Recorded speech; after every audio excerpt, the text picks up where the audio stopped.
Welcome, everyone, to the GMAC Bowl in Mobile, Alabama, the original home of Mardi Gras in the United States, a port city where historically one would engage in trade and return home with riches, a place where tonight Ben Roethlisberger hopes to mine his fortune. Like his namesake across the pond, everything about Ben Roethlisberger is big. His frame, his name, and most importantly, his game. Roethlisberger to throw. He fires it into the end zone. Touchdown! Ben rolling near side, looking to throw. Touchdown, Miami! What an athletic play by Ben Roethlisberger. Touchdown, Miami! Arguably the preeminent quarterback in college football, he's looking to add to his record-setting career in what could be his last game in a Red Hawk uniform.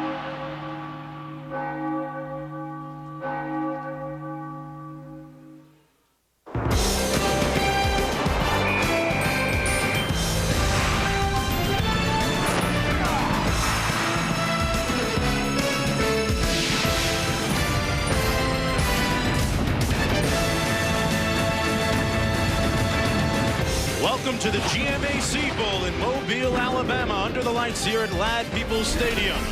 The first meeting ever between Louisville and Miami. Miami with the longest winning streak in the entire nation. Kickoff coming up in just a bit. Right now, back to Chris Fowler in the studio. Mark, thank you. Trevor Alberts and Mark May alongside. The game we've been looking forward to. You want to see Miami. You love the offense. One of the hottest teams in the country.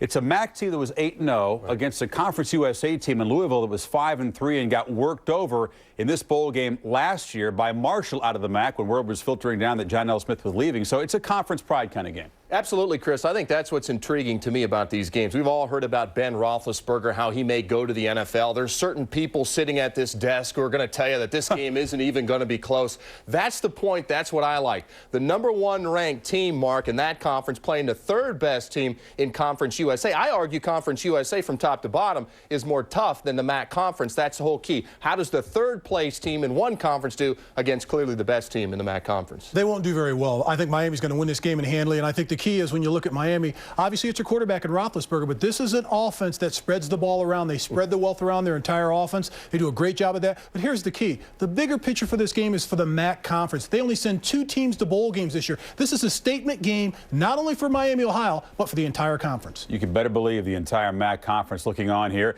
Louisville, by far the more experienced bowl team. They've been 6 straight years. For Miami, this is their first bowl game in 17 years. We look forward to a shootout. We'll see you back here at halftime. It's the Red Hawks and the Cardinals coming up from Mobile. Folks, we'll have the call after this. Every play, every play, every play.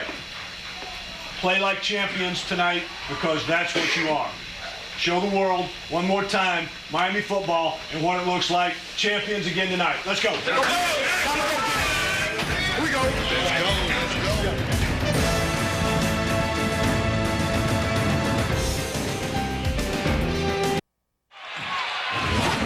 Welcome back, everyone, to the GMAC Bowl here in Mobile, Alabama. We're at Lad Peoples Stadium. Just a few moments before the opening kickoff, number 15 ranked Miami, putting the nation's longest winning streak of 12 games on the line in the first meeting ever against Louisville. Louisville making its 6th consecutive bowl appearance. Season's greetings, everyone, from all of us here at ESPN to all of you at home. I'm Mark Jones, along with Bob Davey. Holly Rowe joining us in just a few minutes. Ben Roethlisberger, Bob, has put up some huge numbers this year, but even he says, hey, every time I go out on the field, I'm trying to disprove some of my critics. Well, Mark, you're right. Ben Roethlisberger has all the statistics, but we all know statistics are relative. If you're not careful, they can be deceiving. But I've had the chance to watch him practice the last couple of days, and for people that haven't seen him, let me be the first one to tell you, this guy's for real. First, when you meet him, you see how big he is. He's all of 6'5", 245 pounds. He's an athlete. He can run. Third, he has a strong arm, and he's accurate. He's completed 69% of his passes. Mark, we've seen some great players this year, but Ben Roethlisberger may be the best we've seen. His counterpart on the other side of the field, a guy out of the Bayou country, Baton Rouge, Stephon LaFours, a quarterback who has thrown for over 3,000 yards this year, and like the gumbo out of that area, he's kind of spicy too. He's got some talent. Well, when you ask Louisville head coach Bobby Petrino about Stephon LaFours, he calls him his hero. Why? He's not very big, doesn't doesn't have a particularly strong arm, but in his first year as starter, he's first-team All-Conference USA. Last year, he threw only 7 passes for 49 yards. This year, he's thrown for almost 3,000 yards. Tonight, he's out to prove one thing, Mark. Ben Roethlisberger isn't the only talented quarterback on this field. A lot of talent on the field, and speaking of which, let's go downstairs to Holly Rowe. Well, guys, we talk about the great numbers of Ben Roethlisberger, but he couldn't do it out there by himself. He has had 2 terrific receivers this year. Martin Nance is a sophomore who's already set a single-season record for receiving yards with 1,329. On the other side, Michael Larkin, a senior, at just 5'8", holds the career record for touchdowns and touchdown reception yardage. He is a great compliment to Ben Roethlisberger. He'll need both of them to win tonight. All right, Holly, and we are set for the opening kickoff. Miami, Ohio will receive. The Cardinals to kick off. Back deep, it's Mike Smith and Darrell Hunter for Miami. And this is Smith. Smith, the backup tailback, brought down to the 12-yard line. And let's take a look at Roethlisberger, a guy who didn't start playing quarterback, start playing a position till his senior year of high school. Now look at the backs and the receivers. Behind him, it's Murray, and they'll switch things up in the backfield, won't they, Bob? Yeah, Mark, not only Cal Murray, you see them there listed as the starter, but Mike Smith, number 25, they'll actually alternate every 3 or 4 plays, regardless of who has the hot hand. Murray, 5'10", a 200-pound senior, the team's leading rusher. First down and 10. They're going to start off from their own 12-yard line. 3-receiver formation, 1 back. Roethlisberger complete, and a nice hit at the 14-yard line. Coming up from the corner is Antoine Harris to make the stick on Murray. Let's take a look at the offensive line, featuring 3 3-year starters. And Mark, how about this stat? 6 sacks in the last 7 games, and they throw the football a lot. Oh, one guy they're going to have to keep out of their face is Marcus Jones with 8 sacks, the team leader for Louisville. Second down now for the Red Hawks. And those are the ball resting on the 14. Out of the shotgun, Roethlisberger completes the pass for the first down. Out to the 29-yard line. Hits number 15, Martin Nance, his favorite target on the season. Let's take a look at the linebackers now for Louisville. McCune, the leading tackler, joined by Johnson and Rob Day. And Mark, a homecoming for Robert McCune right here, Mobile, Alabama. Amazing how many players Louisville has on this team from Alabama and Florida. Brent Johnson, one of their best players in the secondary, strong safety. Also a homecoming game for him. Hey, with a win tonight, they might get a few more players out of this area. First down and 10 for the Red Hawks. High snap, Roethlisberger hands it off to Murray. Murray with some nice yardage between the tackles, out near another first down. Brought down to the 39. These are 2 of the more prolific offenses in the entire country. Louisville averaging 35 points a game, 13th in the nation. Miami, 42.5, 5th in the country. And Mark, that's the good news. The bad news, Louisville's defense, 87th in the NCAA in total defense. Last 2 games, they've given up 45 to Houston, 40 to Cincinnati. They have their hands full tonight. Today is a defensive coordinator's nightmare for both teams.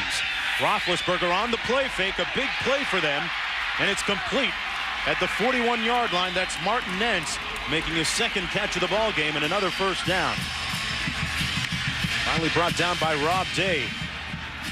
Mark, in Football 101 a little later, we're going to talk about play-action passing. Ben Roethlisberger, a great job with ball handling skills. And the next thing I love about him, he throws this deep comeback route to Martin Nance. Not only can he throw the deep ball, the short touch pass, but he throws that deep comeback.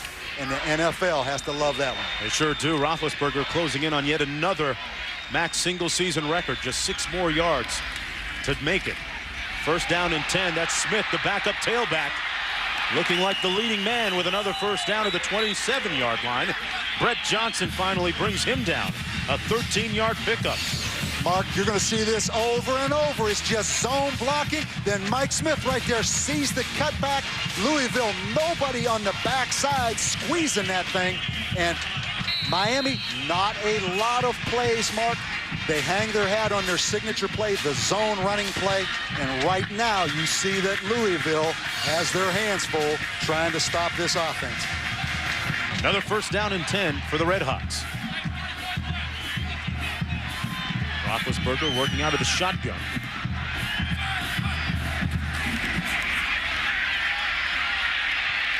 Has time, and this is where he really hurts you. Wide open, touchdown. Mike Larkin. They methodically move it down the field for a touchdown, like they've done so many times on the season. And Mark, Miami does as good a job as anyone in the country of creating plays off scramble situations. Mike Larkin told me this week his route actually doesn't start until Ben Roethlisberger scrambles. A couple of roommates hooking up on that touchdown pass and catch. For Larkin, his 10th touchdown reception this season, the 23rd of his career, and they are out of the gate quickly. Mark, that's too easy, isn't it? To Sure take looked that that way. opening drive and go down the field like that. Opening drive, Bob, that started on their own 12-yard line. The extra point is good, and Roethlisberger with his 81st of his career. Touchdown pass. This is what it looked like. Could be more to come. More after this. Flip card. Flip card. Welcome back, everyone. Lad Peoples Stadium, the GMAC Bowl, Miami, Ohio. Out of the gate quickly, 6 plays. They all used up all of, 3 minutes almost? Like you said, Bob, going to commercial looked extremely easy. Roderick Clark back deep now to return this kickoff for Louisville. Louisville out of Conference USA, making their 6th consecutive bowl appearance. And Mark, to give you an idea about this Louisville offense, because it looks early here like it's going to be one of those kind of games. They're #1 in the country in yards per play. They average almost 7 yards every time they snap the football. Looks like you're going to need every inch of that 7 yards tonight. Here's Clark inside his own 10, where he starts off. Clark with a nice return out to the 32-yard line. 22 yards on the return, and one more look at that touchdown to Larkin. We talk about Miami, a great job of creating plays off scramble situations. This guy's 6'5", 245. Mike Larkin adjusting his route, Mark. When Ben Roethlisberger scrambles, no way a coverage, a secondary, can hold their disciplined coverage lanes that long. Let's see if Stefan LaFleurs can answer. Michael Bush, the back behind him. LaFleurs rolls out. Pass incomplete at the 34-yard line, intended for the tight end, Tinch. And here's a look at LaFleurs, first-team All-Conference USA, guy who patiently waited 3 years to become the starter. Here's the backs and receivers. Lionel Gates, one of 3 backs you'll see at that position for Louisville. And Mark, people are going to be impressed with the skill position athletes of Louisville. They alternate 3 backs, and they're all big physical running backs. Gates, Bush, and Shelton returning from injury. 2nd down and 10. This is Gates. Gates gains about 3, brought down by Terrell Jones. Let's take a look at the offensive line for the Louisville Cardinals. They've allowed just 10 sacks this season. And Mark, a lot of that has to do with Stefan LaFleurs being active in the pocket, hard to sack. But to put it in perspective, they gave up 46 sacks last year. Miami, an undersized defense, but led by these 2 defensive ends, create havoc. Phil Smith with 9.5 sacks on the season. It's 2nd down and 7 to go. Make that 3rd. LaFleurs incomplete. Intended for Lionel Gates. And it'll be 3 and kick for Louisville on its first possession of the ballgame. Here's a look at the linebackers. Perhaps the strength of this defense. Jones, Nande, and Beasing. Really athletic, Mark. Terrell Jones, the middle linebacker, only 5'9". I like these corners. They play a lot of bump and run coverage. Darrell Hunter, number 28, can fly. Interesting right here, we have a true freshman punt returner, 2nd in the nation, Ryan Robinson. We also have a true freshman punter right here for Louisville. I think, Mark, they're going to try to kick this football away right here from Ryan Robinson. Brent Moody with an end-over-end punt. Robinson with a chance to return it and brought down Good special teams works by the Louisville Cardinals. Time for a break on the field, and coming up, it's Bob Davies Football 101. You already saw it. It's the play-action pass. Bob is in the lab breaking it down when we come back.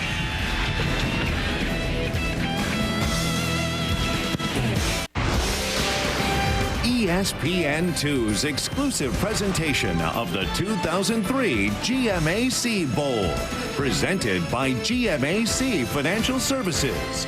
Proud to be the title sponsor of the 2003 GMAC Bowl game. In part by Dremel. When you think it can't be done, think Dremel. And by JCPenney, where you'll find all the best gifts. Unwrap the magic. It's all inside. JCPenney.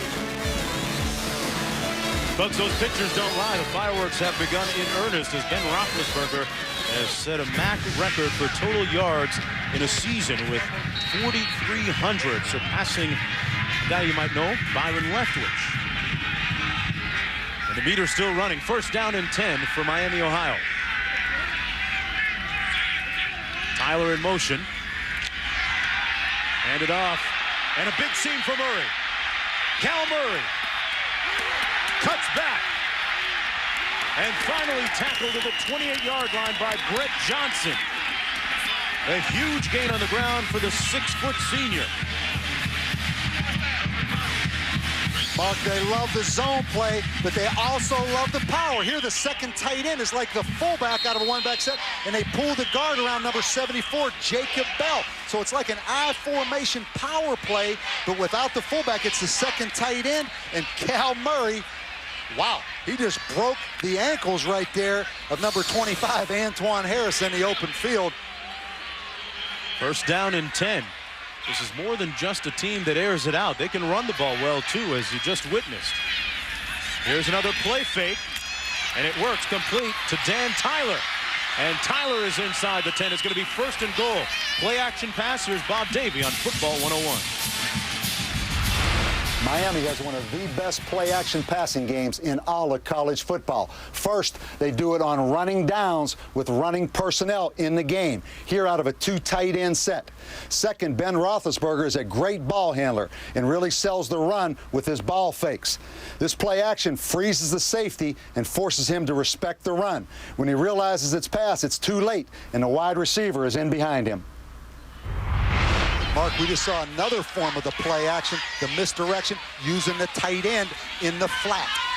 This time they're going to run it to Murray, and he's brought down at the 2-yard line. Mark, anytime you can run the football, now, no one can run the football as successfully as they're running it right now. That's too good to be true. But anytime you can run it, the play-action passing game with a big, agile quarterback like Ben Roethlisberger is a dynamic weapon. So you're right. They're an offense that can throw, and they can run, and the play action creates home runs for them. It's going to be second down and goal. Murray behind Roethlisberger. Tyler in motion. It's Murray. Touchdown, Miami, Ohio. Cal Murray with the hot hand early in the ball game for head coach Terry Hepner. His 12th rushing touchdown this season, the 23rd of his career for the aeronautics student. And he wants to be a pilot. Well, his team already taking flight, leading 13-0 with 9:07 to play in the first. Mark, and we mentioned Louisville having given up 45 points to Houston, 40 points to Cincinnati the last 2 weeks. Those records may be in jeopardy right now if this keeps up this pace. It is 14-0. Parsegan with the extra point. Time now for the Louisville offense and LaFleur's to answer. Can they? They have to when we come back.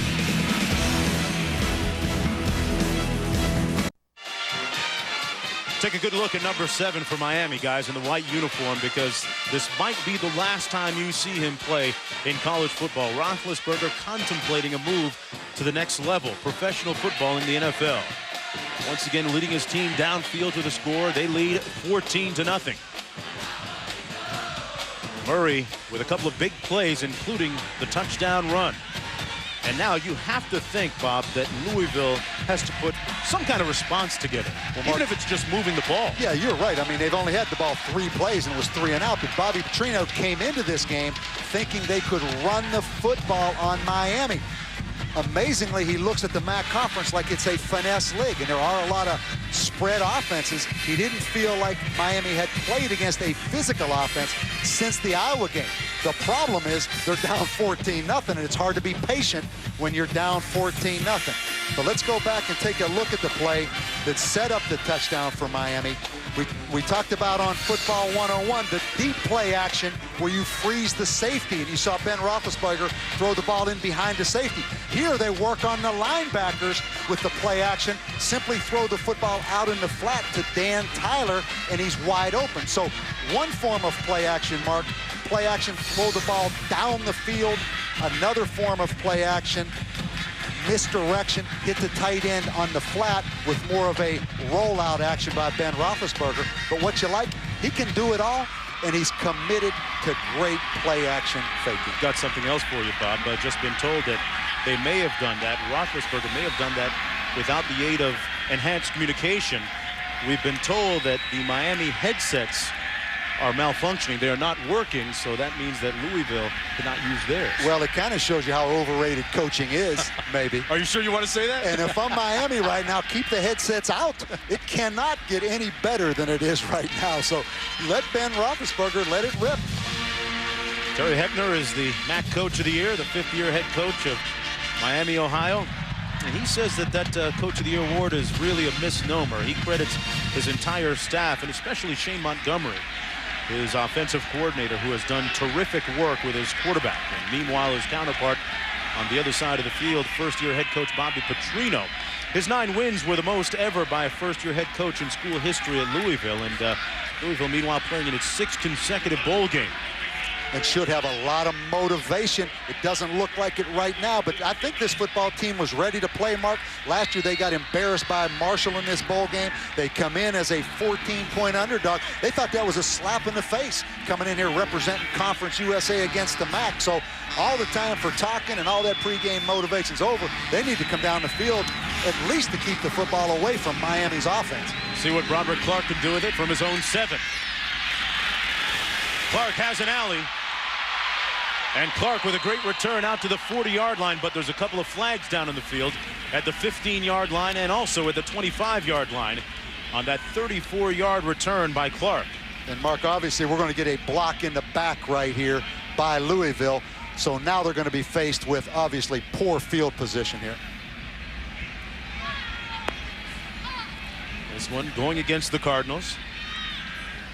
Louisville, a squad averaging over 35 points a game. It's time for them to get untracked offensively. And what Bobby Petrino does, Mark, interestingly, a lot of people script the first 10 plays of a game. Bobby Petrino scripts the first 8 plays of each half. So right now, they've only used up 3 plays of that 8-play script. So they're still kind of trying to go on with the plan right here. Look at the last 2 games against Houston and Cincinnati, a total of 100. There were 2 fouls on the play. A block below the waist, which was declined. And the illegal block in the back will be penalized half the distance to the goal, and it's first down. Well, LaFleurs does have an arsenal of weapons that he can use. Gates, Michael Bush, a talented true freshman. Eric Shelton back from injury. An all-conference tight end in Gent, but so far nothing to show after just 3 offensive plays. First down and 10 from its own 7-yard line. Here come the Louisville Cardinals. 2 tight ends and 2 wideouts, a single back. This is going to be Shelton. And Shelton is brought down near the 20-yard line. And for more, let's go downstairs to Holly Rowe. Well, guys, you're talking about that game plan where they script plays for Louisville. The coaches told us that they have a simple formula. It's called FTS, feed the studs. What they're focusing on is getting to the ball to wide receiver J.R. Russell. Also, their trio of great running backs and their tight end Ronnie Jett. They say that they want to get the ball in their hands. That's how they'll be successful. I think they better start feeding them right now, guys, down 14-0. Yeah, it's time to get fed, Holly. 2nd down and 7 from the 10-yard line. Mark and Holly's right. They do have a lot of offensive weapons on this football team. LaFleurs back to pass, has time.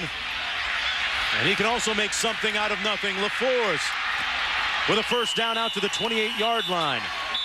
Against Cincinnati, he broke one for a long run for a touchdown. Nande finally made the tackle, and there's a flag down on the play now late. But he does have a lot of elusiveness. Mark, you're right. He was an all-state defensive back out of Baton Rouge, Louisiana. And right here, he tucks the football. Miami playing some man underneath coverage. There's a pretty good void in there, and he takes off and runs with it. Just wait and see what this penalty is. A personal foul on the offense. A personal foul on the defense. They all set. It's a first down. Nose of the ball at the 29-yard line. That's their first down of the ball game. Interesting as we look at Stephon LaFleurs, Mark, not really recruited out of Baton Rouge, had one scholarship. It was an academic scholarship to Louisiana Lafayette. Sent his tape to John L. Smith, who was head coach at Louisville. Great decision by John L. This kid's a good football player. First down and 10, he hands it off, and it's the reverse to Haskins. The Red Hawks stayed home on defense. Nowhere to go for Robert Haskins. The 5'6" sophomore brought down. It's going to be a loss of about, well, maybe about 5 yards on the play. And Mark, Robert Haskins took a reverse 64 yards against Houston. And right here, close to being a clip right there. Fortunate to get this football back really to where it's only about an 8-yard loss. So Louisville, not really characteristic of them right now. You see a little bit of panic, Mark, down 14-0. This really is a ball control running style offense. Second down and long, 17 to go. This is a Louisville team that has faced a lot of adversity, some of it coming off the field late in the season. Michael Bush, the true freshman, knocked out of bounds at the 24-yard line. Third down coming up now, and we have an interesting feature that we're going to be using throughout the course of the evening. The red line will be used on third down to determine and demark the line of scrimmage.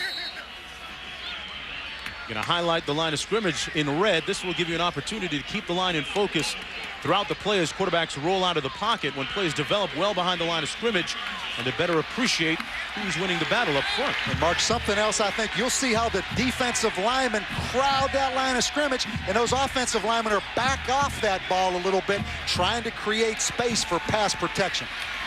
LaFleurs incomplete at the 30-yard line, intended for Josh Tinch. And it's fourth down. They'll have to punt. Bob, I alluded to some of the controversy that Louisville has faced late in the season. Their head coach, Bobby Petrino, interviewed clandestinely with Auburn officials for the head coaching job that Tommy Tuberville still holds to this moment. Initially, both sides denied there was such a meeting. Then it came out in the wash that there was a meeting.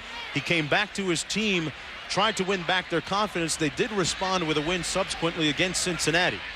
But that still kind of lingers in the minds of some.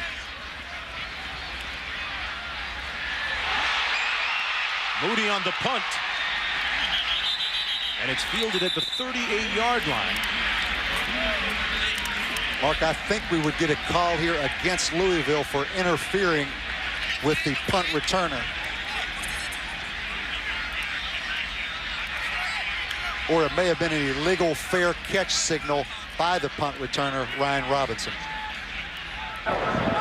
The player was blocked into the runner. No foul. There it is.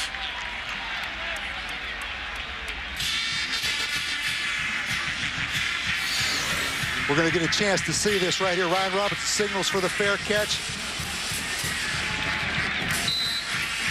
And right there, you do see that the Louisville player is blocked in to the line of vision right there. Josh Minkins, number 5 from Louisville. Oh, Miami, so probably mark a good no call right there by the officials. Yeah, Miami, Ohio now has scored on both its possessions. This is their third offensive possession of the game. Roethlisberger gets rid of it and throws a dart complete at the 48-yard line to Mike Larkin, who's already had a touchdown catch tonight. Well, Monday at 5:30 Eastern on ESPN, it's the Mazda Tangerine Bowl. Senior quarterback Phillip Rivers leads North Carolina State against Kansas. The Jayhawks, hey, making their first bowl appearance since 1995. Coverage beginning with College Game Day presented by Outback Steakhouse at 5 Eastern. It's all part of Capital One Bowl Week on ESPN and ESPN2. This just the appetizer, along with the New Orleans Bowl a couple of nights ago. A terrific time of the year for college football. First down and 10. Roethlisberger, a picture-perfect 6 for 6. Mike Smith in a tailback. A little counter to Smith. And he gains about 5 yards. Mark, you talk about that Bobby Petrino situation with Auburn and the talk that he had. You know, one thing you learn now, nothing is under the radar. You think? And as a football coach, I always talk to our football team, and I think it's a good message for coaches.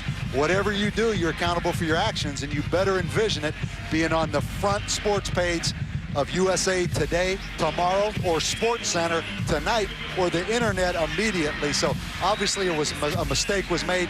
Good people do make mistakes. I think that incident is behind you, and I think it can be a valuable lesson, not only for Bobby, but for the football team. Snap is somewhat mishandled by Roethlisberger. Downfield and incomplete. He was looking Nance's way. And it'll be 3rd down and long. And that was his first incompletion. 3rd and about 5 to go now for the Red Hawks. And really, Mark, the first time Miami's offense has been challenged right here on this 3rd down and 6. And Louisville with some communication problems. They're going to go ahead and looks like here and play a 3-man front, something they have not done any of this year, but they've practiced it the last 3 or 4 weeks. Their best pass rusher, Marcus Jones, out of the ballgame on the sidelines. Roethlisberger with time, with a move and a first down, complete at the 36 to Mike Larkin. So the roommates hook up once again. Larkin, a 3-year starter, already with a touchdown catch. 1st and 10, Miami, Ohio. And let's take a look, Mark, at the red line we're using here on 3rd down. I think this is a huge thing for fans at home to look at on 3rd down when you have a quarterback like Ben Roethlisberger that scrambles.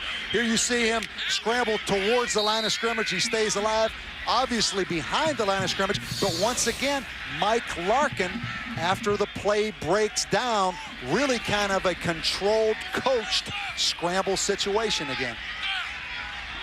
Out of the shotgun. They'll work out of the shotgun about 60% of the time. This is Murray. Murray with a couple of big runs already this evening. Down to the 29 where Kerry Rhodes makes the stop. Mark, I know it's early in this football game, but if you're Louisville, it's time to line up and come after him. You cannot just sit back like this. I mean, there are craters in there. You start on selling this out running pressure game. already? I do, because if you don't, this football game is going to be over. Louisville's defense has been somewhat porous in the last 2 games. 2nd down and 4. A statement game for not only Miami, Ohio, but also for the MAC. And Mark, continue to look at confusion on Louisville's part on defense. They seem to be late getting lined up. Roethlisberger makes them pay over the middle, complete to Martin Nance at the 22-yard line. Martin Nance, a big target at 6'4", 219 pounds. Had a breakout game early in the year against Northwestern. And Mark, last year he only caught 10 passes all year.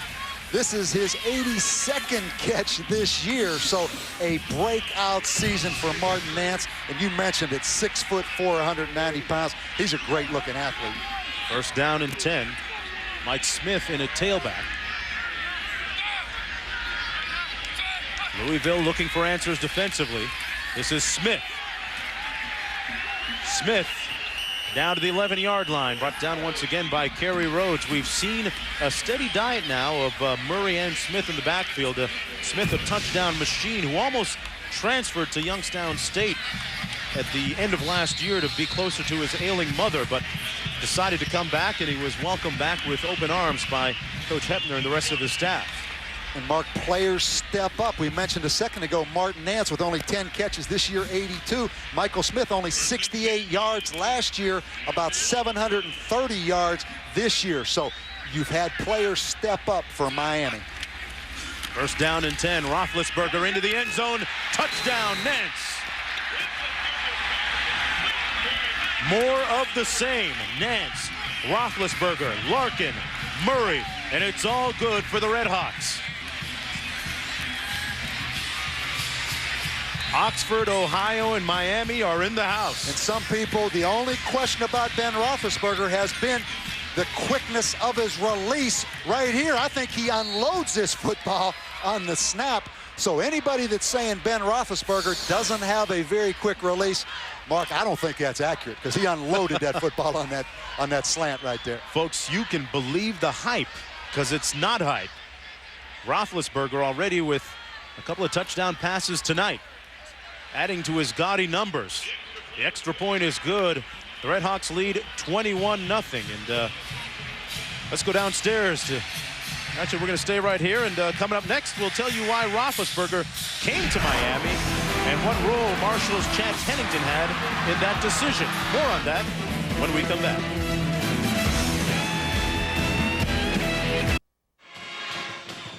Miami, Ohio, with the nation's longest winning streak of 12 games. They haven't lost since the first week of the season against Iowa.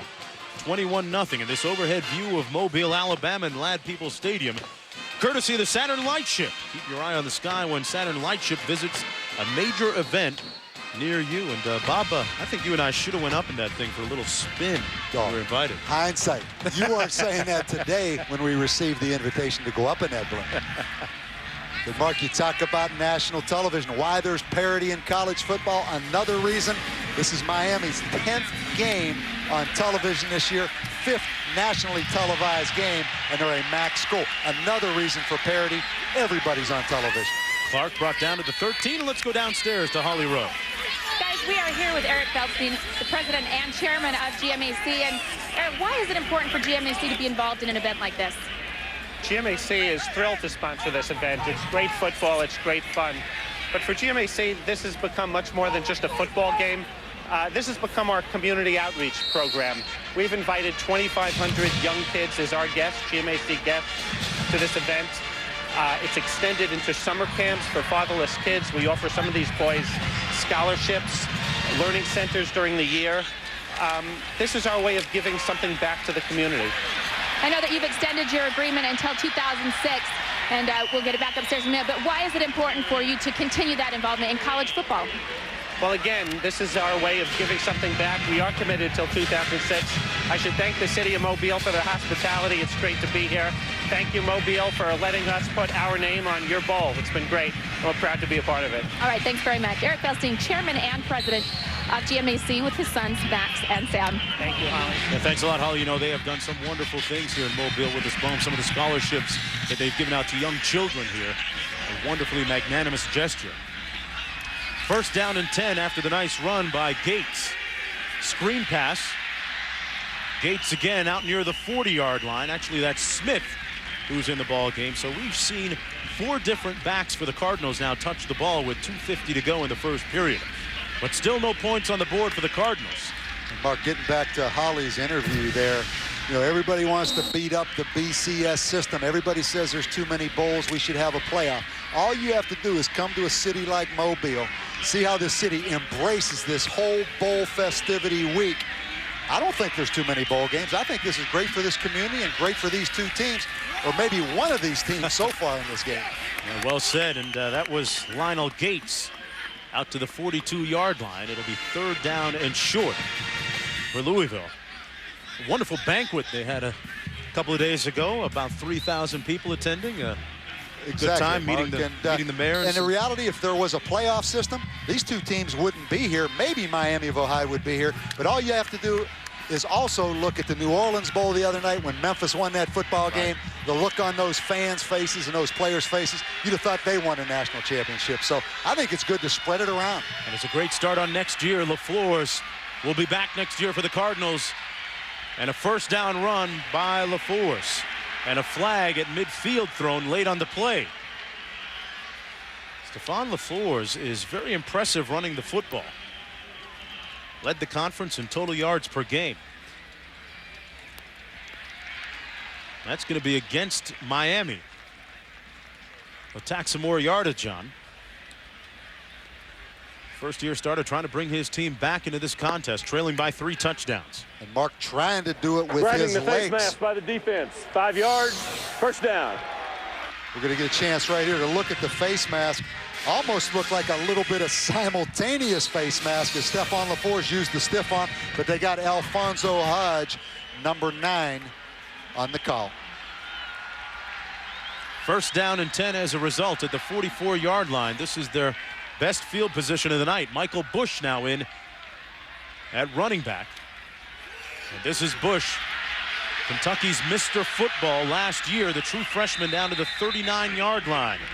Well, Saturday, ESPN celebrates its 200th NFL telecast. Tom Brady and the Patriots look to secure home field advantage through the playoffs. Saturday, they face the New York Jets, their division rivals. This game kicks off ESPN's double coverage weekend. Patriots-Jets Sunday night at 8:30 Eastern. Also available in high definition on ESPN HD. It all starts with NFL Primetime, presented by Miller Lite at 8 p.m. Eastern Time. What have the Patriots won 12 games in a row now, Mark? Red hot. That's a good. There's 10 games, but everyone wants to hire their coordinators now. You lose all your coaches. Up top, LaForce, a flag on the play, and the catch made by Russell. He was working on Alfonso Hodge. The two players jostling, running down the sidelines. And it's going to go against Louisville. Miami. We mentioned Miami plays a bunch of bump and run. Here's Alfonso Hodge. They really play a bump alignment, but they bail out of there. Little bit of pushing and shoving there. What do you think, Mark? On the defense. 15-yard I would say penalty. it was against the defense. Automatic first down. But these corners from Miami does something interesting. They play a lot of quarters coverage with the safeties. We see a lot of that every week in college football. But instead of playing the corners off at about 7 yards, they play those corners right up there, nose to nose on the wide receivers. And they've got a great corner right here in Darrell Hunter. This guy can fly. He's a 4.28 40 mark. Fastest player ever at Miami. But you're going to see bump and run coverage all night, and they use that Deion Sanders stance. You can see that staggered stance up there. Right now matched up on Clark. They run the ball. Number 23, Lionel Gates, back in the ball game, brought down by Matt Pusateri. Louisville trailing 21-0, needing to move the ball, and so far they have moved the ball well on this drive, aided, mind you, by a couple of penalties against Miami. But you see Louisville's plan, Mark, of trying to run the football. Louisville, a lot of two-back sets, which Miami of Ohio sees very little of. It's kind of back to the future you see right here with eye back. So not used to playing this power running game, Miami of Ohio. The give is once again to Gates. Out of the eye, a little bit of power football, first down. At the 13-yard line, the Louisville Cardinals out of Conference USA. Over the last 2 consecutive games, putting up over 100 points on the boards, coming in at 9-3 overall, and trying to defend the pride of the conference. Miami, Ohio, meanwhile, out of the MAC, and what a year it has been for that conference, as well as perhaps the best quarterback in all of college football. So far, the GMAC Bowl has been all B-E-N, Roethlisberger. Back with more second quarter action after this.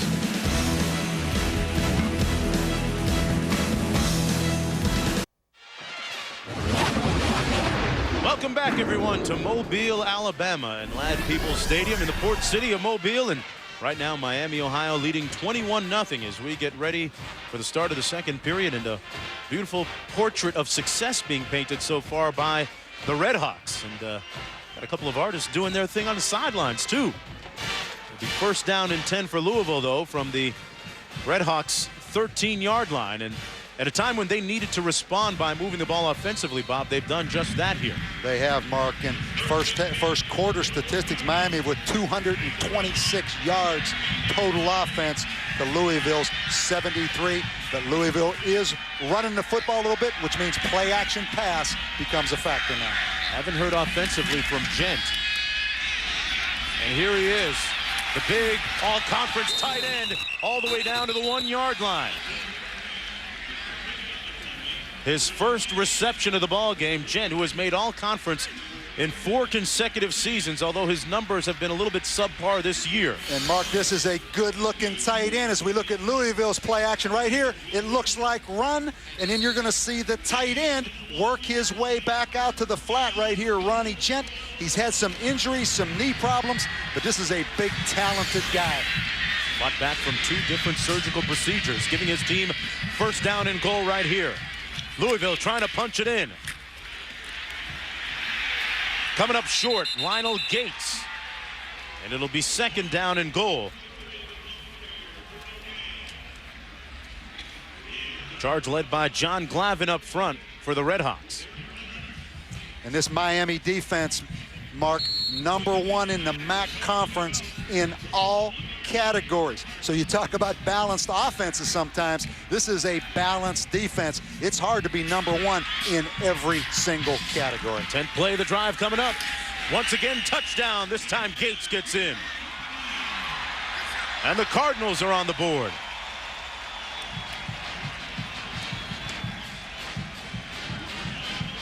And right here, Mark, just simple I formation. They hand the ball to Gates, a little bit of a cutback right there, and a good drive by Louisville under some adverse conditions. But you see, they can run the football. They started that drive on the 15-yard line, and Mark, if they can run it, it's going to open up that play-action passing game. You would think that they can't fall behind by too much in order to run that ball. An impressive drive by the Cardinals, now trailing by 14 points. Gates with his 11th rushing touchdown this season, the 13th of his career. Timeout on the field. Miami of Ohio, known as the cradle of coaches, but it could also be known as the cradle of U.S. presidents. Yes, that's right. More on that when we come back.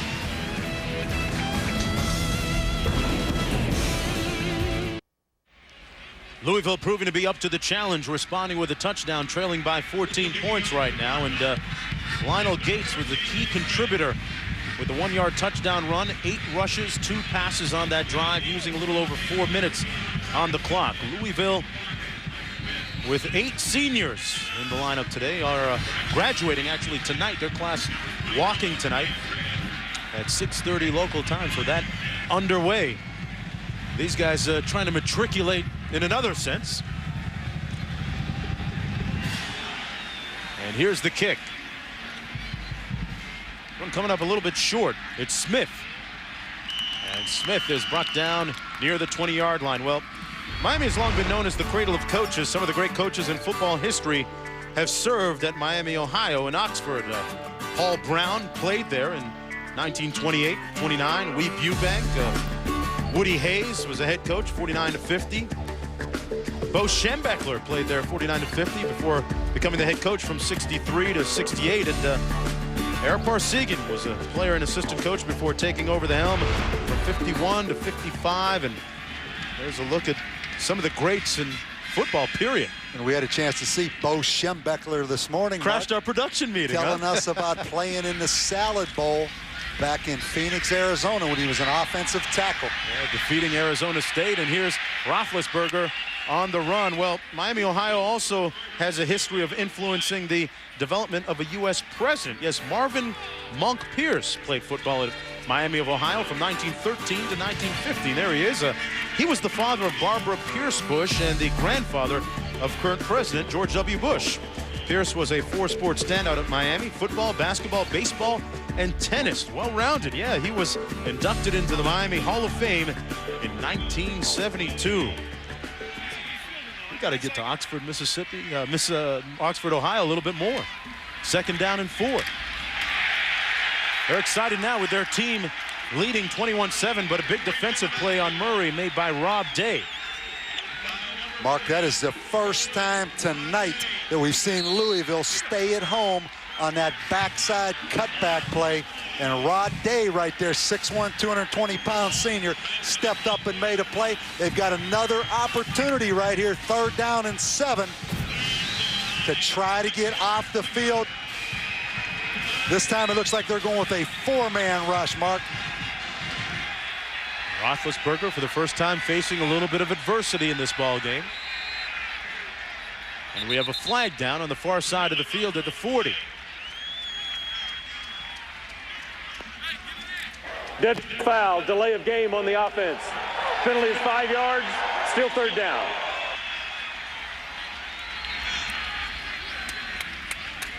This is a huge third down, Mark, obviously, as we look at Miami's first 3 possessions. It doesn't get any better than that offensively, but momentum and, more importantly, confidence right here for this Louisville defense. Just get off the field on 3rd down and 13. 3 receivers out to the right of Roethlisberger. Rears back, completes it up at the 32-yard line to Mike Larkin. But it is short of the first down, so Louisville's defense responding in earnest. Mark, you're going to see Ben Roethlisberger step up under pressure right here. Excellent throw to Michael Larkin, his roommate, on 3rd down, and it is a first down right there for Miami. I stand corrected. But excellent job. I mean, when you're 245 pounds and they're bringing those safety blitzes and those safeties weigh 185, that's why you stand in there. This is Smith, and Smith is swarmed near the line of scrimmage. Let's go downstairs to Holly for more on the cradle of coaches. Well, guys, I was talking with Miami coach Terry Hepner before the game. I said, do any of these old coaches come and meddle at all? And he said, well, they don't really meddle. But as you know, Bo Schembechler is there. He actually called the first play of the game for Miami tonight. I would have thought about 99.9% it would be run, but believe it or not, even he recognizes great talent in Ben Roethlisberger, and he called a pass play. Bo Schembechler told the coach that he has never seen a player throw better on the run than Ben Roethlisberger. So 2 thumbs up from the coaches. That's a pretty good endorsement. Pass complete to Martin Nance with room and a downfield block. Nance. Martin Nance down to the 23-yard line. First down and 10, Miami, Ohio. Finally brought down by Antoine Harris. Louisville, Mark, tried to blitz them. They end up in man-to-man coverage with Antoine Harris on Nance. And right here, tackling is just as important in man-to-man coverage as coverage is. Because when it's man-to-man, everybody's chasing the receivers all over the field. And when you miss a tackle, there's no one left. Roethlisberger has just set a MAC record for passing yards in a season. 42.97 and still counting. This is Smith.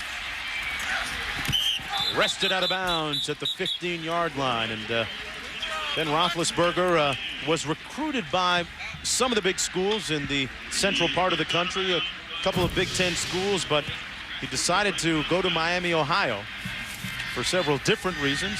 That conference enjoying a lot of success, sending some quarterbacks recently to the National Football League. Mark, he told me he wanted to go to Miami for 2 reasons. Number one, he felt he could play early, and he really liked the head football coach at Miami. Those 2 reasons. Shane Montgomery doing a great job working with him as offensive coordinator and quarterbacks coach. Roethlisberger under duress. Making it happen. Touchdown. Mark, what NFL team do you think is going to have the first pick in this draft next year? His proud parents watching on as he completes the pass to Matt Brandt for the touchdown. Mark, I think this play right here probably says it all. You're going to see, number one, play action fake. Second thing, you're going to see escapability and strength. The third thing you're going to see is keeps awareness while running and finds his tight end, number 87, Matt Brandt, in the end zone. Again, a major part of their offense. What do you do when Ben Roethlisberger scrambles? You find the open area. That was probably a 10 or 12-second play right there. That's when he makes a lot of the magic happen. Brandt, meanwhile, with his 7th touchdown reception of the season, the 9th of his career. Roethlisberger said, I keep having to prove myself. Well, someday he might not have to. We'll be right back with more after this.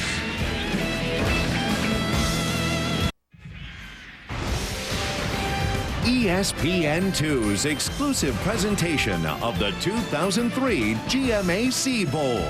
Brought to you by Guinness Draft Stout. Enjoyed responsibly the world over. And by Frontier Airlines, a whole different animal. Find us on the web at frontierAirlines.com. Part of the colors and pageantry here of the GMAC Bowl. Miami, Ohio leading 28-7. This is Clark. Lets it bounce into the end zone, and the Cardinals will start off on their own 20-yard line. One more look at the touchdown catch. And was it a catch by Matt Brandt? Well, first of all, I love this big tight end, Matt Brandt, from up in your territory, Canada, Mark. And right here, you're going to see him in the corner of the end zone. I think this is definitely a catch. He has possession. The knee was down. The ground cannot cause a fumble. So I think an excellent call right there by the officials. That was obviously a catch. Well, Ken and Brenda Roethlisberger right there watching a clinic right now by their son. And his sister, I found out, a 9th grader, an outstanding volleyball player. They've got to get back right after the game because she has a volleyball game Saturday afternoon, I believe. LaForce completes the pass on the receiver's screen to Clark. Let's take a look at Ken and Brenda's reaction on the touchdown. I think they've done that about 83 well, times. you can tell who the real career. fan is. The dad is worried right now. Is it a catch? Did the ground cause the fumble? See, mom, right away, it was a touchdown to the mom. But the dad, he's watched a few more ball games. A little more probably. analytical, maybe. He was waiting to see. Just maybe. 2nd down and 9 after that completion. Louisville ran the ball well on their last drive. They run it again now. Inside handoff. That's Michael Bush, the true freshman. Interesting story, Michael Bush. Speaking of quarterbacks like Roethlisberger, Bush fancies himself as a quarterback, also as a wide receiver, also as a tailback. One of the most highly recruited players in the country, Michael Bush, a big left-handed quarterback. He better push himself away from that training table, Mark, if he wants to stay at quarterback, because I saw him. He's heading toward 245, 250 Remind you a little now. bit of Michael Robinson a little bit at Penn State, huh? Yeah, a little bit bigger than Michael Robinson. 3rd down and 5. LaForce under some heat and sacked. Back at the 23-yard line and hit hard. Going to be 4th down. Good rush by John Glavin and Will Stanley coming off the edge. Stanley with 7.5 sacks coming into the ball game. And Will Stanley, number 49, a little bit undersized, Mark. You're going to see him right here. Just continue with effort right there. That's a good lick. But Will Stanley, a little bit undersized, 6'1", 244, was a fullback until the spring practice of last year. Converted over in his first play as a defensive end this year against Iowa, sacked Nathan Chandler. Bob, that was just the 11th sack given up all year by Louisville. They're going to try and kick it away from Robinson. It almost hit a Miami player in the back. Robinson feels it at the 33 and is brought down right there at the 34-yard line. 1-yard return on a 45-yard punt. Out of the MAC, and what a year it's been for that conference with huge wins. Huge numbers being put up by Roethlisberger, 12-13, and more in just a minute. Miami leading 28-7 in the GMAC Bowl, the 5th edition. GMAC stands for Great Movement and Completions by Ben Roethlisberger. The play action working like a charm. This one to Nance, one of many so far. And showing great escapability in the pocket. To a wide open Larkin for the first touchdown. Then downfield into the end zone once again to Nance. Wait a second. Did I hear you right? GMAC. Great movement and completions. Did you just come up with it? Things happen like that. It's been a magical night when you're around number 7 back there. The former point guard in high school. Incomplete. One of his few incompletions on the night. And for more, let's go downstairs to Holly Rowe. Guys, when Miami coach Terry Hefner recruited Ben Roethlisberger, he went to his home with a newspaper clipping of Marshall quarterback Chad Pennington. Pennington was on his way that very night to the Heisman Trophy presentation in New York as a finalist. He said, Ben, if you come to Miami, you can be the next Chad Pennington. And he has. What he has done has been undisputed, one of the best performances in MAC history, as you can see by him setting the record tonight.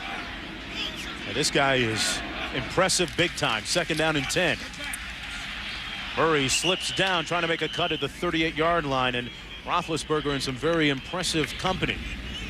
Detmer, Pennington, just mentioned, Rattay, Kingsbury out of Texas Tech, and Roethlisberger. And Roethlisberger had an interesting point.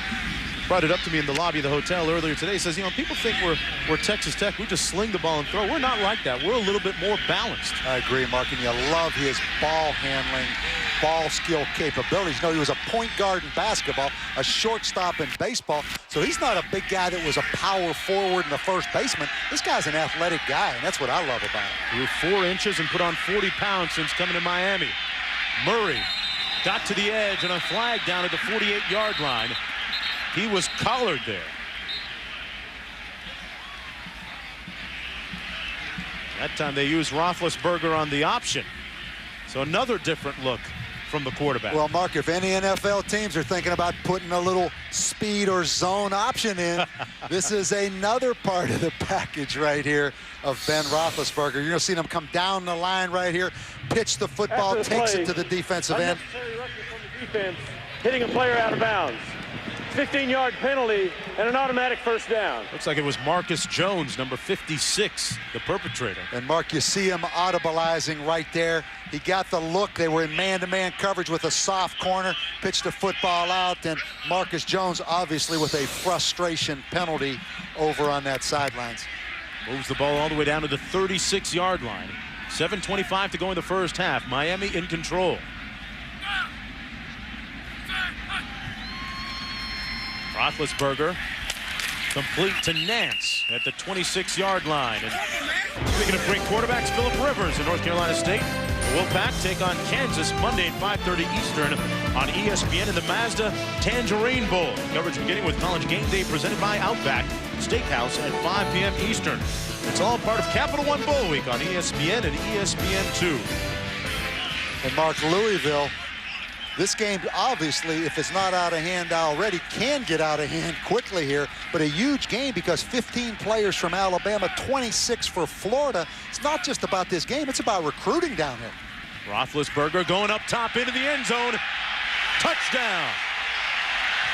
Larkin with his second of the night.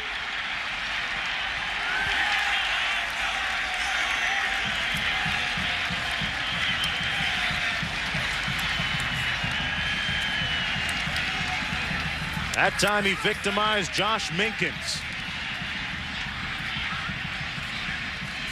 Ben Roethlisberger perhaps playing in his last college football game for Miami, Ohio. An NFL prospect perhaps could be, as I'm told by one NFL person, that could be the first quarterback taken. Mark, I've been out at a lot of practices where you don't tackle.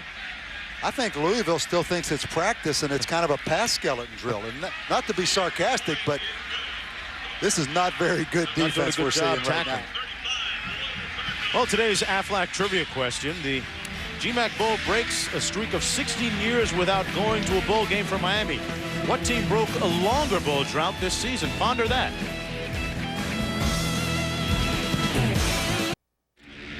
Ben Roethlisberger proves, Mark, he can also throw the slant and go. Right here, it looks like slant. He gives a little ball fake. Minkins is going to jump on the slant, and then it's going to be a slant and go in behind him. Josh Minkins looking in the backfield. And paid the price for it. Here's the return by Clark, and Clark beyond the 10 down to the 12-yard line. And once again, Louisville not starting in auspicious field position. And Mark, I want to make one more point. This is what I love about college football. Watch Larkin after he makes a play. He doesn't run over and look for a cell phone. He doesn't look for a Sharpie. Who would you be talking about? Listen to me. Maybe I'm old-fashioned. Maybe you are. Watching guys making plays is enough entertainment for me. And you know the next thing that's going to happen in the NFL?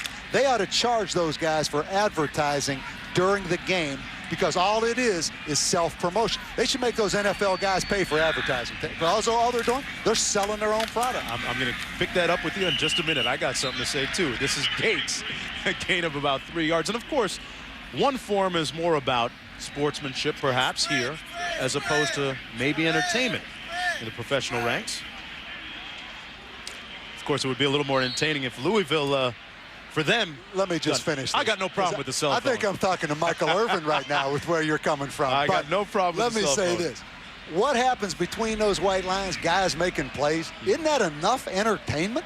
It's not the WWF or WWL, whatever that wrestling league is. I just don't see where it's belittling your opponent. Well, it's about self-promotion, though. Make those guys buy the airtime and pay for advertising if they're going to do that. Here's a little airtime for Louisville. LaForce complete at the 30-yard line to J.R. Russell, the longest hookup of the ball game. That's what they've been waiting for. He got in behind the secondary, and number 28, Darrell Hunter. That's their home run hitter, J.R. Russell. And J.R. Russell learned from Deion Branch, the talented receiver for the New England Patriots when he was at Louisville. Stephon LaForce steps up and shows his arm strength. And right here, you're going to see a little stutter and go right here by J.R. Russell. And that is a great throw in behind the safety, number 36, Steve Burke. Great arm strength, Mark. Stephon LaForce. Now they run out of the offset eye. Bush, a backup quarterback, has a man. Touchdown, J.R. Russell. Michael Bush, the former high school quarterback, threw a completion on a dart. And Mark, you remember a couple years ago, East Carolina up 38-7, I believe. 38-8. Came back. There's some magic in this GMAC Bowl now. A lot of weapons on that field. A total of 48 points already on the evening. Russell with the touchdown catch, the 6th of the season for him. J.R. Russell, a wonderful reclamation project, a guy who the last coaching staff, John O. Smith and his guys, were down on for a couple of years, but this year under head coach Bobby Petrino has made a wonderful resurrection. And big Michael Bush, the highly recruited left-hand quarterback out of Louisville. Right here, he's going to set up to throw the football. A little bit of hesitation. He unloads it. And Matt Pusateri, the strong safety, J.R. Russell with better ball skills right there. Kind of an underthrown fade. And Louisville responds again. But you know what, Mark? They have to respond at some point on defense. Bob, we were talking about Michael Bush, how he fancies himself as a quarterback still. He threw a pretty nice ball. Well, don't add any more fuel to that fire. Bobby Petrino really wants him to be a running back. They're going to have a discussion in the spring. He's going to let him compete for that job next year. But any which way he touches the ball, things happen when number 19 gets his hands on it. But you do see the playmaking ability of Louisville. Once again, they come into this game averaging almost 7 yards a play. Miami playing in its first bowl game since 1986. Right now leading 35-14. On the return at the 19-yard line, it's Ryan Redd. Let's go back to 1986, their last bowl game in the California Bowl against San Jose State. They scored once on Terry Morris's touchdown pass. Then San Jose State racked up 426 yards and 37 points. Miami turned the ball over 6 times and eventually lost the game 37-7. Looking for a win. And speaking of celebrating, Bob, what about that little stuff, huh? That was a little you were West just Coast. talking about That was West Coast stuff right there. No cell phones, but a lot of soul and funk on that shake. That was the last time that the Red Hawks, back in the day called the Redskins,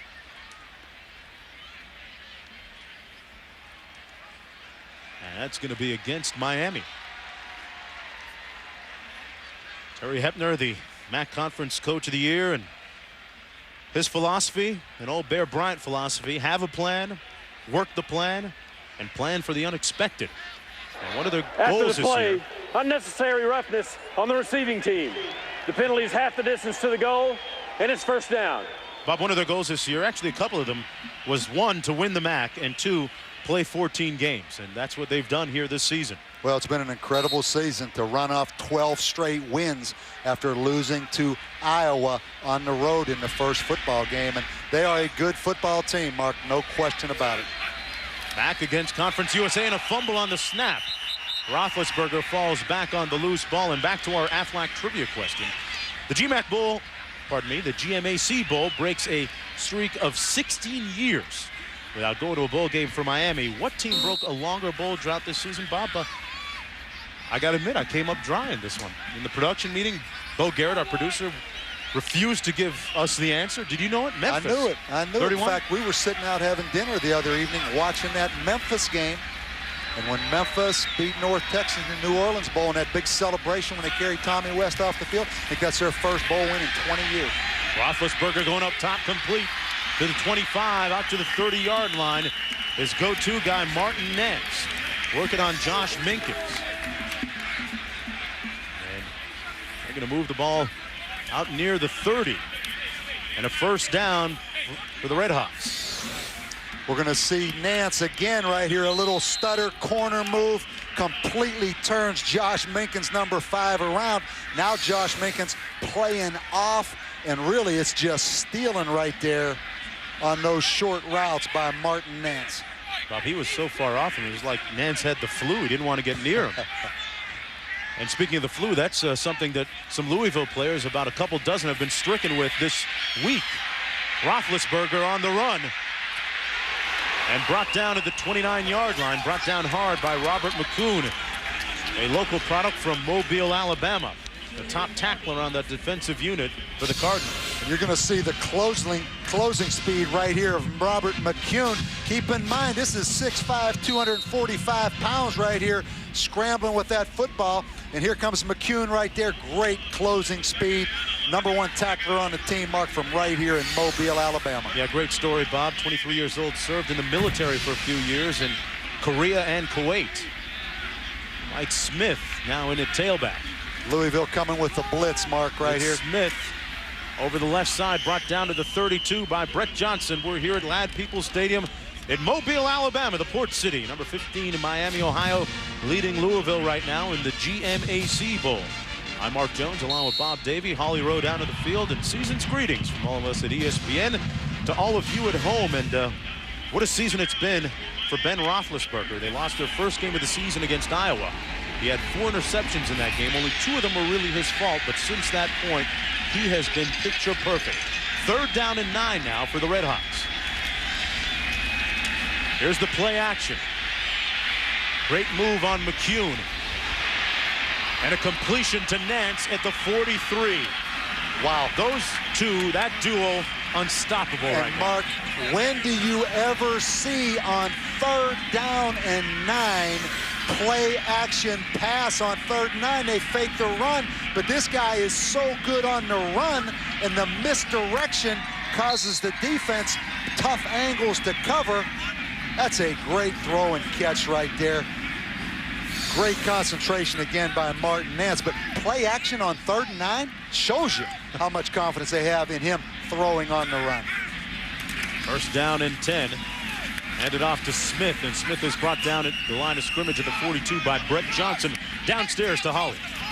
Well, guys, one of the ways that Ben Roethlisberger was able to develop his play action is by copying what Chad Pennington did. He read in that newspaper article he told you about earlier that Chad Pennington used to watch film of himself handing the football off. He would then copy that film for the play action so that that ball fake handoff will look exactly the same as his regular handoffs. Ben liked that advice, and he's done the same thing. Terry Hepner says he watches film of himself to duplicate it just right. Yeah, Bob, as you mentioned in our production meeting, really a lost art right now at the quarterback spot. 2nd down and 10. And they blow this dead. Speaking of play action, here's what Ben Roethlisberger had to say about it. When you play action fake, I think a lot of times when you have a threat of such a good running backs and such a good lineman making holes, the DBs get sucked down sometimes, or they overplay one side or the other. And like I said, when you've got playmakers on the outside, I say anytime Martin Nance is stride for stride with the DB, I'm throwing it to him because he's going to make a play. Well, they've made several plays. It's working tonight. You saw the big numbers being put up not only by Roethlisberger, but Nance with over 150 yards receiving already in the first half with 1.5 minutes to go. Mark, Louisville looks like they're in straight man-to-man blitz coverage right here. Here they come. Looked like they tried to set up the screen, but Cal Murray slipped. And Chris Fowler, tell us what's coming up at halftime. Well, Trevor Alberts and Mark May join me. We'll preview some bowl games. Another good quarterback showcase coming up for Phillip Rivers. That's next on the bowl schedule. Hey, Chris, we'll try to figure out this meltdown by Louisville tonight, but we'll also talk, Mark, about senior quarterbacks and where maybe Ben Roethlisberger fits into that mix. You may have noticed my tie. It's a tribute to Notre Dame. Guess what? They have a new television contract. I'll tell you more about it at halftime. Good planning. All right, all that coming up at the break, guys. All right, guys. Third down and long, 15 to go. And Mark, here's the problem. If Louisville maximum defends as they do here, three-man rush, Ben Roethlisberger a lot of time to scramble around and wait for open receivers. Roethlisberger incomplete, intended for Larkin.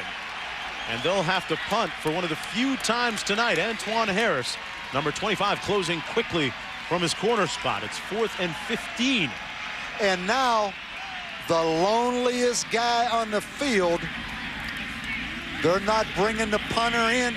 Ben Roethlisberger, actually an excellent pooch punter right here. But I was going to talk about Mike Wofsig, number 16, the punter. He's only punted 30 times all year. Heck, he may not even let her. Yeah. Look for Ben Roethlisberger right here to drop back and punt the football, Mark. And, Bob, they've only kicked 15 field goals, a total of 15 field goals on the entire season. That's just a little over 1 per game. It's hard to be the starting punter and kicker and not play enough to win a letter.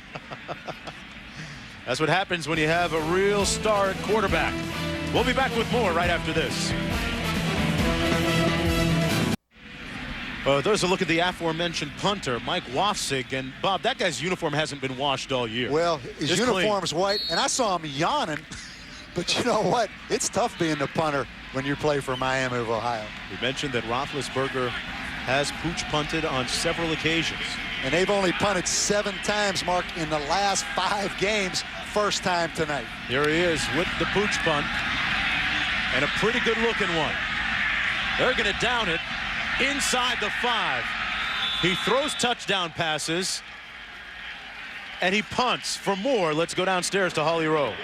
Well, guys, believe it or not, Ben Roethlisberger never punted until he came to Miami. He didn't do it in high school. He was out messing around before practice one day. They saw he had a pretty live leg. As they had a freshman punter, they wanted him not to have to worry about directional punting, to just punt it straight. So they enlisted Ben to do all their directional stuff. He was actually the special teams player of the week this year when he put 3 punts inside the 5-yard line. Just another talent of the multi-dimensional Ben Roethlisberger. So does that increase his draft stock, Bob? I'm going to give you one more. You know, these two teams had a bowl-a-thon the other night. Okay. Louisville lost to Miami, and Ben Roethlisberger, MVP bowler as well. Yeah, he's taking everything home from Mobile, or planning on it anyway. The run is Lionel Gates, gained about 3 yards. A wonderful panoramic view of Ladd-Peebles Stadium. The aerial shots above tonight's game being provided by Saturn Lightship. The entire Saturn Lightship team hopes you're enjoying ESPN2's coverage of this year's GMAC Bowl. I was surprised you wouldn't go up in that I blimp. thought about it, Bob. I really was. Thought about it. They didn't have first class in the blimp. It was all coach, so I passed. 410 total yards. Is that pretty good, 410 yards in the first half? Think so, and this is Lionel Gates getting a little giddy up in his gallop. Gates still up, down to the 6. Daryl Hunter ran him down finally. A great burst.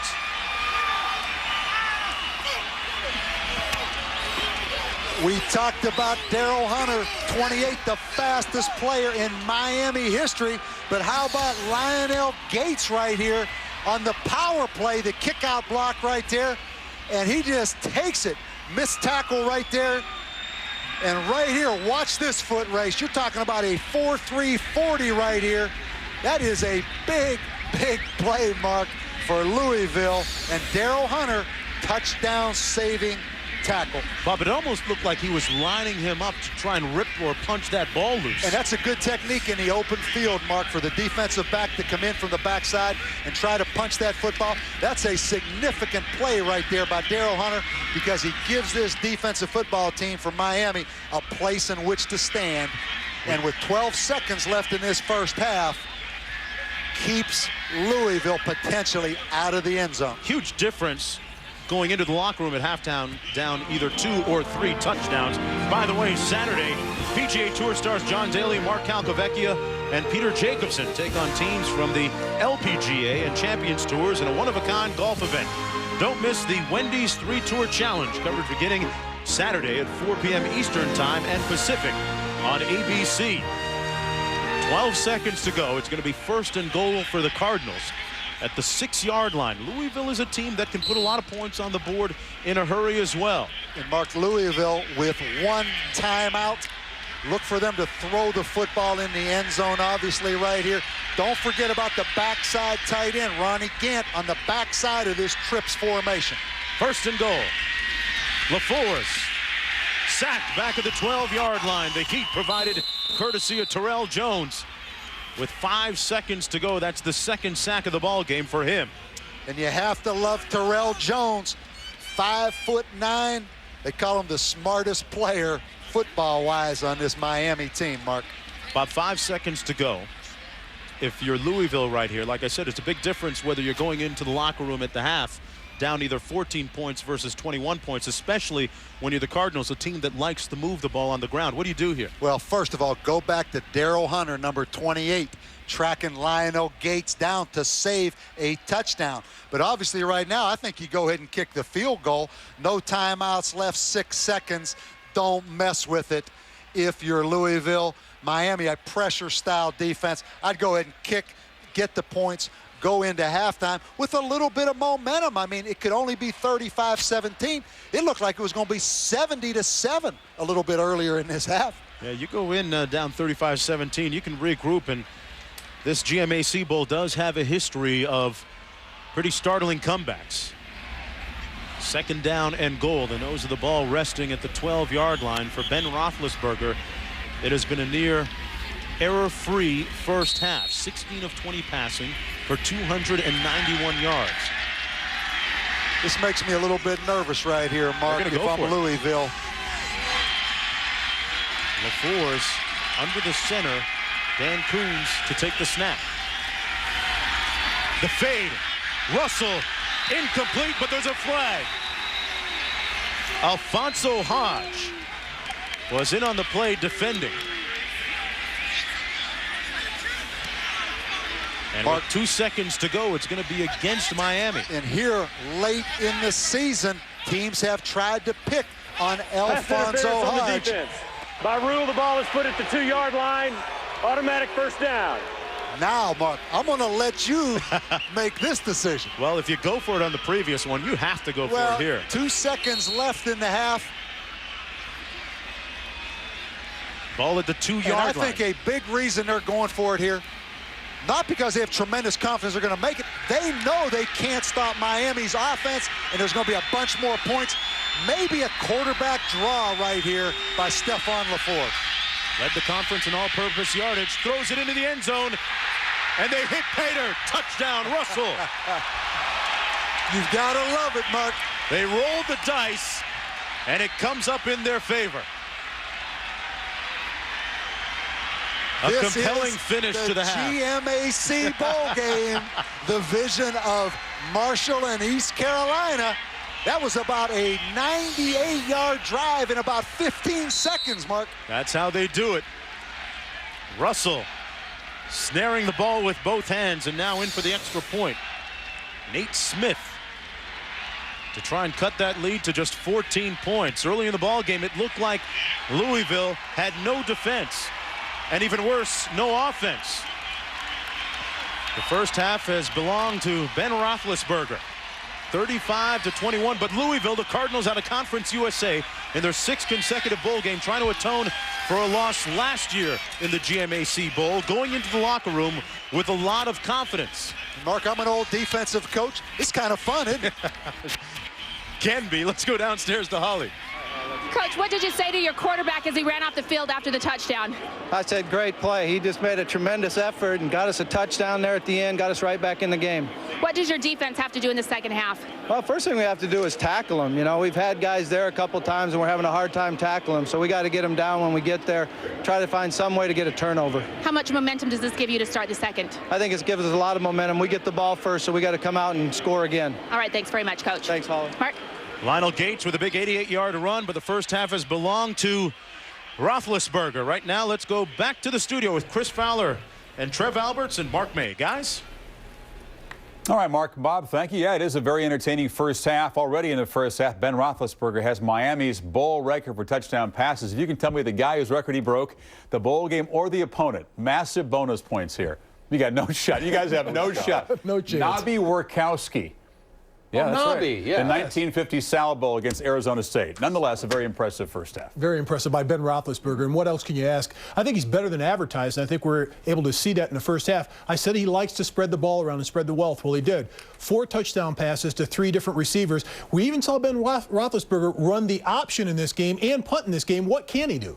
Well, I tell you what, Mark, I agree with you. Ben Roethlisberger's a lot better than I even thought he was. I mean, terrific player. I thought Louisville was going to have a chance, but I think Coach Petrino mentioned it at the halftime interview there. They have to figure out defensively. It's live. I mean, you can go ahead and wrap up, tackle, you can bring tackle the guys down. But look, bottom line is when you look at these football player and you look at the players coming back in terms of quarterbacks, he's the guy. Look at the senior quarterbacks right now listed. I have Eli Manning listed #1 from Ole Miss. I don't have any numbers next to anybody else, Mark and Chris, because I think Ben Roethlisberger fits right in there. I think he's #2. Arguable whether or not he's going to be there with Eli Manning. You have Jason White down there at the bottom because he could come back for another year of eligibility.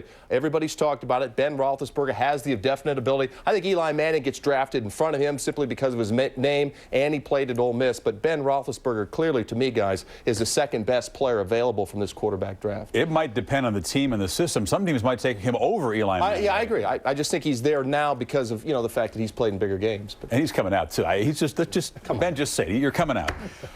The major news in baseball is the mega deal is dead. The Red Sox saying they will not pursue the Alex Rodriguez for Manny Ramirez trade with the Rangers. The Rangers tonight still holding out some hope they might later come back and get that deal done. But the 5 p.m. Eastern deadline set by the commissioner came and went. There was still too many financial deals to work out, and the restructuring of those two $20 million a year contracts. So for now, the deal is dead, and the Red Sox say it's dead for good. Stay tuned. Sports Then we'll have more on that later on tonight. We'll shift to talk college football when we come back. The Red Hawks up by 14. The Cardinals defense has exactly 1 stop in the first half. Not good.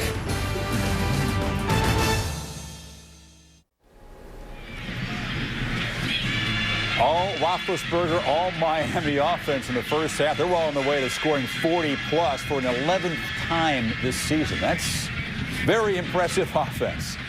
Meanwhile, Notre Dame not headed to a conference anytime soon, and the pot of gold that NBC's been sending to the Golden Dome will continue through the 2010 football season. A 5-year contract extension between NBC and Notre Dame. That means 7 more seasons, and Notre Dame no incentive now to go to a conference. You can see, though, that the bowl revenue has been pretty spotty in recent years. The television ratings have been pretty spotty for NBC as well. Last season, the second lowest in the 13-year deal, and you can see that not going to a bowl obviously hurts the Notre Dame coffers right there. Recruiting is the key thing right now in South Bend. Absolutely, Chris. You mentioned it. You saw the graphic there. Despite losing seasons in 3 of the last 5 seasons, Notre Dame has still earned $60 million. That's almost 2 times more than any other BCS or any other school in college football. In my opinion, Notre Dame, there's no reason, there's no excuse why Notre Dame should not win and be consistent at winning year in and year out. Because of recruiting. Chris mentioned it, Mark. You can tell high school kids every single game you're on national TV. I mean, it's the biggest recruiting ploy there is. Notre Dame is not going to join a conference. They shouldn't. Well, if you're going back to recruiting, I think you have to talk about the other teams that have recruited so well that are in conferences. You look at USC, you look at Oklahoma, you look at Miami and Texas. They've beaten Notre Dame the last 4 or 5 years in recruiting. And the bottom line, if I'm a high school senior, I want to go someplace that has a chance to go to a bowl game each and every season. That's what they're going to do. They're going to go to the Oklahomas. They're not going to go to Notre Dame. That's why I think Ty Willingham has a tough time recruiting at Notre Dame right now. Well, you can go to a bowl game. As far as playing for a championship, Notre Dame has been a while. Ty Willingham said the other day he's got to get a couple big-name recruits just to get momentum going. Right now they're lacking on that 4- and 5-star recruits. Want to tell you about the Sonic Bowl Mania. This is something you can join. You can play alongside these guys, compete head-to-head. Go to ESPN.com and enter our official office pool. It's not a violation. We've checked with the compliance. It's no problem, right? NCAA's all over it. Yeah, you can compete against Mark, and I will be 2-0 if Miami of Ohio wins this game tonight, Mark. I'll be 2-0 heading into the third game in bowl season. I'll be 1-1 if Miami, Ohio wins tonight, but I like to start off slow and build up that momentum, then just come crashing through the door at the end. But the key thing there, you have to kind of attach a level of confidence, 3 through 28 for these bowl games. So some games mean a lot more than others, So right? what I like, too, Chris, is you can go back on the web and change your votes. I mean, you change the confidence level. Well, that sounds like an analyst, changing opinions, changing.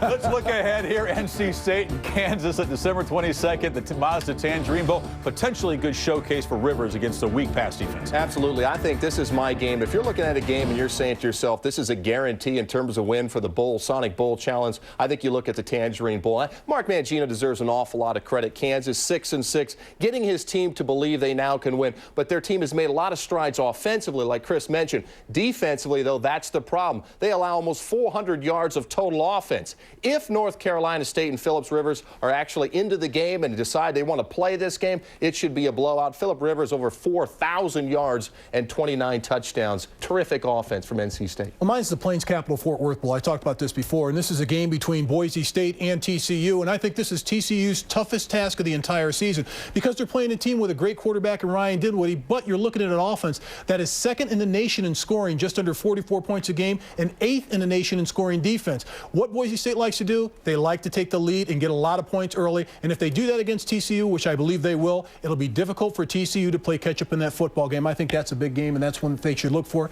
to put in there. I got one question. Yes. I wonder if Gary Patterson and TCU wishes they were playing tonight in the GMAC against this Miami of Ohio offense. Wait till they see Boise's offense. That's pretty good, too. They are on their home field, which makes it interesting. You got a home field team in a bowl game that's a substantial underdog in that game. And the combined record of those two teams, 23-2. You got to look at the Nokia Sugar Bowl to find a better combined record. Absolutely. Terrific game. And I think for Boise State, their only loss of the season was at Oregon State. So this is going to be a big test for them on the road. Yep. That's Tuesday evening, 7:30 over on ESPN. Well, can Louisville come back in this game? They got to stop number 7, who was headed for the league.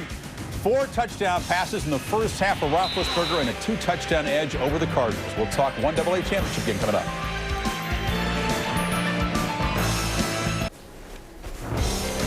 We talked about Capital One Bowl week getting underway on Monday. That game that Trev mentioned, NC State Wolfpack against Kansas. Now, Bill Whittemore is back. He missed 4 games with a shoulder injury. He's back. That's an important factor. Kansas would be better than 6-6 had he been in there.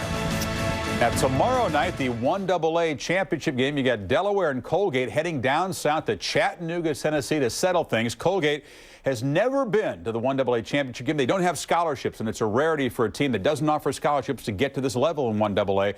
The Blue Hens have not been to the 1AA championship game in 21 years. So 2 hungry opponents, and for a setup, we go to Rob Stone. From the home of the Chattanooga Choo-Choo, we have 2 teams that took 2 different tracks to get here to the 1AA championship game. On one hand, Delaware University, your traditional 1AA power. On the flip side, Colgate University from the tiny village of Hamilton, New York. They offer no athletic scholarships. Their average SATs just a hair under 1,400. But both schools offer big-time offensive talents. For Colgate University, junior running back Jamal Branch. Last week, 45 carries in the semifinal win to set the 1AA single-season rushing record, going over 2,200 yards. Also, NCAA records in carries and touchdowns rushing. For the Blue Hens, quarterback Andy Hall. He's a Georgia Tech transfer, multifaceted. Beats you with his arm and his legs. Both players finalists for the Walter Payton Award, which goes to the 1AA Player of the Year. Hey, like the man says, all aboard for the 1AA championship game from Chattanooga, Tennessee, Colgate, Delaware, Friday night. We'll see you then. You think they hold the train for him. There's nobody else on it, and they're pulling out of the station. You know, Jamal Branch, Rob mentioned, if he doesn't win the Walter Payton Award as 1AA Player of the Year, there ought to be an investigation. You get 2,271 rushing yards, 29 touchdowns. That's good stuff. Great players. Big year. All right, we'll watch that game. It'll be tomorrow night. These guys will come back and have some thoughts on what might happen in the second half. You got to wear the hat of the Louisville defensive coordinator, as much as you don't want to do that. We'll talk about Cardinals' attempts to get back in this game. Roethlisberger and company up 35-21.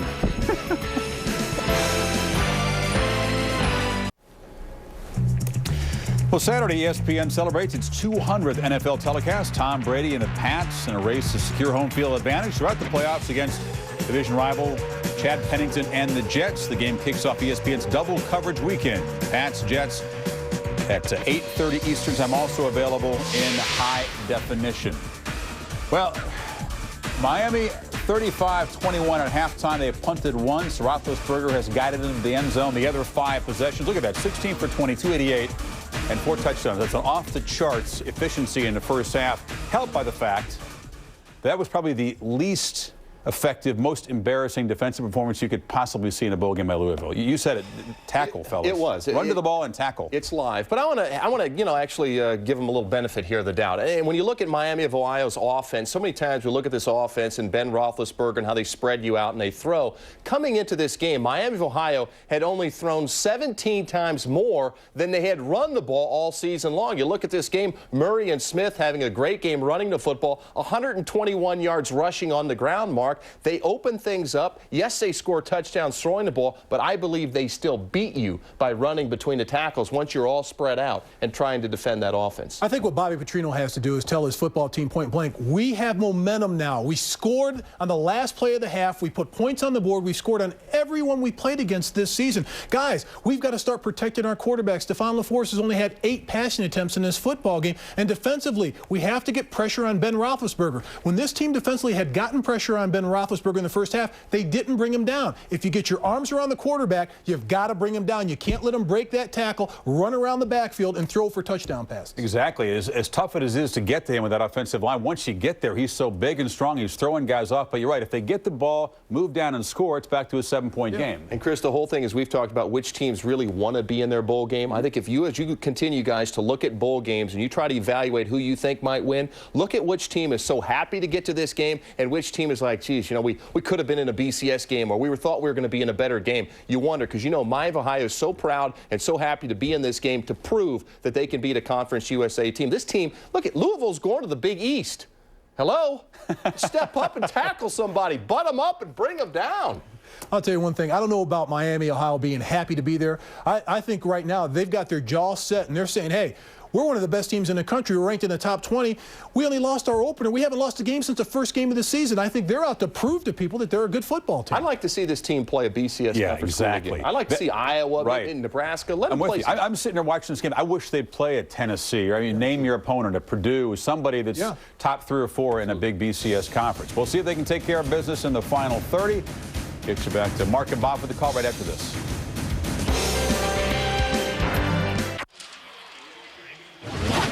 A look high above Mobile, Alabama for the GMAC Bowl in a game that is shaping up very compellingly as Miami, Ohio led big time 35-7. Now the lead sliced to just 14 points, 35-21. And welcome everyone back to the original home of Mardi Gras here in the United States. Bob, you sure you don't want some of these? You didn't let me see those until we went on air because I would have taken them off you, but it does look good on you. Well, you know what? Hey, Miami, Ohio had a lot of beads thrown its way early in the ball game, a lot of scores, but what a change in momentum. A lot of it on that long run towards the end of the first half by Louisville. I mean, it's 35-7 Miami with 6 minutes and 50 seconds left in the second quarter, left in the half. Looks like they're going to score 70.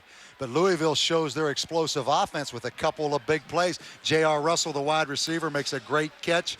Lionel Gates with the long run. Unbelievable confidence there at the end of the half for Bobby Petrino to throw the ball in the end zone with 2 seconds left. But it's a 35-21 game. They get the ball to start the second half. This is a GMAC, Mark. The GMAC bowl game, Mark. It's like this every year. We've seen 30-point comebacks in the history of the GMAC Bowl. High risk, high reward by head coach Bobby Petrino to get within 14. As for Terry Hepner, well, here's what he had to say with our Holly Rowe.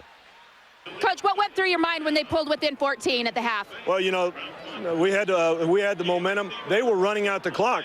Our line slanted the wrong way. It was poor execution on our part. Happy with the way our offense played the first half. Big 12 officials said they think there should be a recount for the Heisman. Talk about your quarterback. What has it been like to coach Ben, and how do you perceive that he'll finish out this game? Well, like I said, what everybody saw today was what he's been doing for us all year, getting better all the time, Holly. All right. Good luck in the second half. Player. Thank you. Great player might be a bit of an understatement at that. As Louisville will get set to receive the opening kickoff here of the third quarter. Roethlisberger sparkling in the first half, 16 of 20 passing, with his best work maybe yet to come. And 4 touchdown receptions, passes On the other end of those, Nance had an incredible first half as well. Well, did you notice that little dig right there by Terry Hepner? The Big 12 officials working this game saying maybe there ought to be a recount on the Heisman that was won by Jason White. Return out to the 26-yard line. That's number 80, Jimmy Riley. Let's take a look at our ESPN game track as Big Ben, like his namesake, across the pond, big in everything he does, breaking 2 conference season records. And Louisville storming back late in the second quarter. They had not stopped Miami, Ohio, except for once in the entire game. Miami, Ohio scoring on every drive but one. First down and 10, Cardinals with the ball. Eric Shelton in at tailback. LaForce complete and out of bounds at the 38-yard line to Tinch. Mark, that's unbelievable right there. We mentioned 35-7 with 6:51 in the second quarter. 192 yards, 3 touchdowns in the second quarter. And Stephon LaForce only 8 pass attempts in the first half. Shows his ability right there, rolling to the right as a left-handed quarterback. He has lived the life of an underdog. Not that highly recruited. Michael Bush in at tailback. This is Bush, who threw for a touchdown in the first half, brought down at the 41-yard line by Pusateri, leading tackler on that defensive unit for Miami. Michael Bush, the running back slash quarterback slash receiver. Mark, you notice right there, Louisville came out in an unbalanced line with the tight end and both receivers to the wide side of the field. Miami flips their corners. That's something Louisville wanted to do, was get those corners to the field and then come back into the boundary against them. Looking at a 2nd down and 7. Owens in motion. LaForce with a play fake. And a good straight arm, but brought down to the 35 by Ternanande. The speedy outside linebacker, a tremendous athlete with a 38-inch vertical jump, an all-conference performer. And we're going to get a chance to see Ternanande, the outside linebacker, maybe one of the best athletes to ever play at Miami. Right here is going to show that closing speed. Takes a stiff arm by Stephon LaForce, but gets him on the ground. I've noticed LaForce likes to put that hand up in the face of those defensive players. But Nande, 19 tackles for losses, benches 4'10", runs a 4.45. He's an incredible athlete. 3rd down and long, 12 to go. LaForce on the predetermined run, has the first down. LaForce all the way down to the 29, and the Cardinals alive and well, finally tackled by Darrell Hunter. He made Steve Burke, the free safety, gave him a shake and said goodbye. Pat Narduzzi, the defensive coordinator, talked about doing some of this chaos defense, they call it. Look, everybody from Miami standing up, trying to cause havoc. May have outthought himself right there. He comes with the zone blitz. Stephon LaForce with the lead draw up in there. And Stephon LaForce breaks down Steve Burke, the safety from Miami, in the open field. 1st down and 10. The Cardinals offense showing a lot of life here. This is Shelton getting to the edge. Brought down to the 21-yard line. There's a flag down at the 14. Matt Pusateri, the leading tackler defensively, making another stop. But there was a flag down further down the field. Normally, Mark, it's holding. That's going to go against Louisville. Eric Shelton, number 32 from Louisville, an interesting story. High school player of the year in Kentucky, went to Florida State out of high school, out of Lexington, then transferred back to Louisville. Yeah, 3rd team all-conference. Bob, he was shaken up a little over a month ago in a game against TCU. And Mark, that was an incredible. Holding on the offense. 10 yards from the previous spot. Replay 1st down. And Mark, speaking of TCU, we must mention TCU should have been here in this football game this year, decided not to come because they were in finals. But the point being, Louisville was in finals, Miami was in Ohio in finals, both of them made sacrifices. Louisville has graduation tonight. Yeah, they're walking right now. And LaFour's, meanwhile, grimacing, Bob, and seemingly holding that left shoulder area with his right hand there, or his collarbone. Not going to speculate. That obviously an observation which you can plainly see. They can ill afford to lose him. And Bobby Petrino is hotter than July on the sidelines. They just tossed another flag on the sidelines. LaFleur is a key cog offensively for Louisville. Like I said, it wasn't highly recruited. His brother and his father put together 5 videotapes and sent them out to various schools and basically got interest solely and singularly back from Louisville. That's where he ended up. Waited his turn, 3 years behind Dave Ragone, now the main man. Try and run the ball between the tackles. That was Shelton once again. His forward progress at the 40, and another flag on the field. The motion's running kind of hot down there, Bob. Mark, I think they're going to get Terrell Jones, number 3, the linebacker from Miami, coming in there with a late hit right now.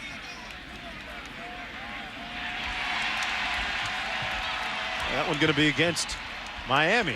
And Terrell Jones, Terry Hepner told us, the smartest player on their team as far as defensive sense. After the play, unnecessary roughness by the defense. 15-yard penalty, automatic first down. You're going to see him right here come in late. Play clearly over right there. He's an intelligent guy, but that was an unintelligent play right there. Terry Hepner not going to listen to that. Don't just let it go, Terrell. You're wrong right there. Now watching this one from the sidelines gives Louisville a first down. Inside handoff to Michael Bush. And Bush got about 2 yards. It'll be second down, about 8 to go. Stop made by Rahage. Let's go back to Stefan LaFour's. Was holding his collarbone area. Here's the end of that last long run he made. Mark, right there, he obviously did come down squarely on that left shoulder, and he is a left-handed quarterback. So it's going to be interesting to see how that plays out. They run it with Bush again. Got about 4 down to the 20-yard line.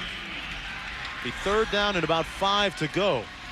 And you have to think, if you're Louisville right here on 3rd down and 5, even though it's early in the 3rd quarter, probably 4 down territory based on how Bobby Petrino finished the half. He knows Miami's going to score a bunch of points.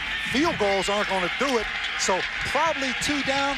Not a bad place right now for play action pass, Mark. 3rd and about 4 to go, Bob.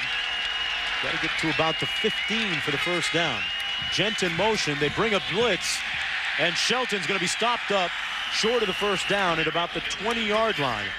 Biesing, John Biesing, one half of the twin combination. This one on defense with a tackle. And John Biesing's a great story. He was a wide receiver in high school, came to Miami as a wide receiver. He leads their team with 5 interceptions as an outside linebacker, and Louisville obviously in 4th down territory right now, decides to go for it. Gonna go for it, about 5 to go. LaFour's has connected on his last 6 pass attempts. Miami in straight man-to-man 6-man blitz, Mark. They're gonna run it, backside pressure. The reception is good. Let's see where they give him the forward progress. The forward progress will give him at the 15, J.R. Russell.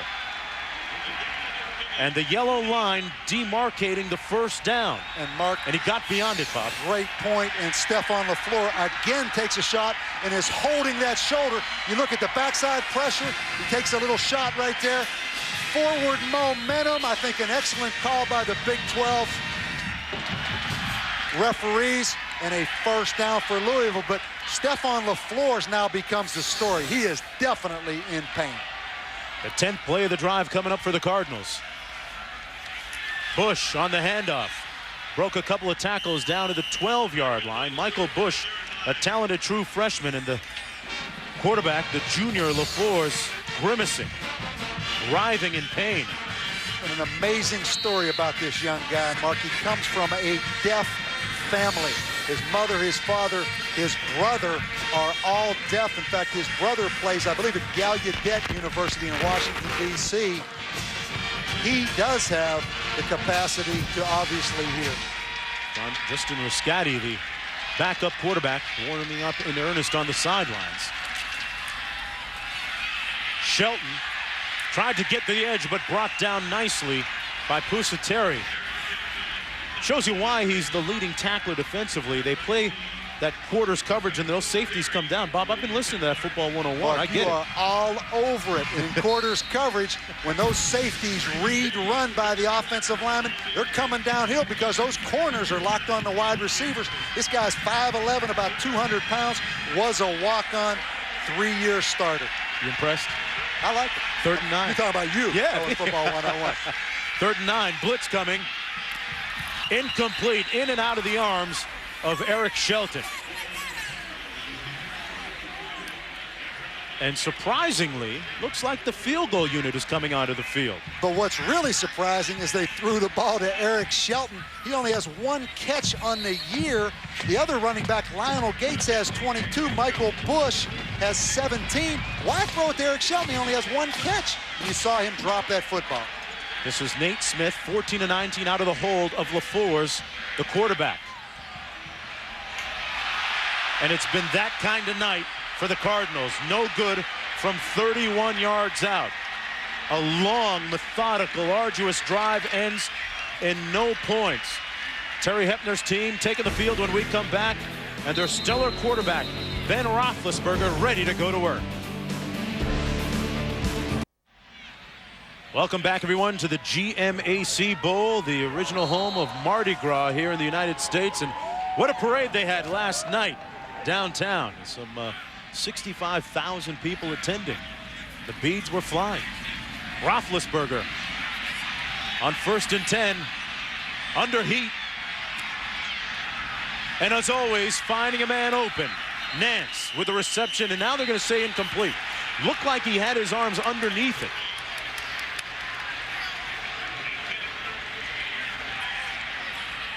It'll be 2nd down and 10.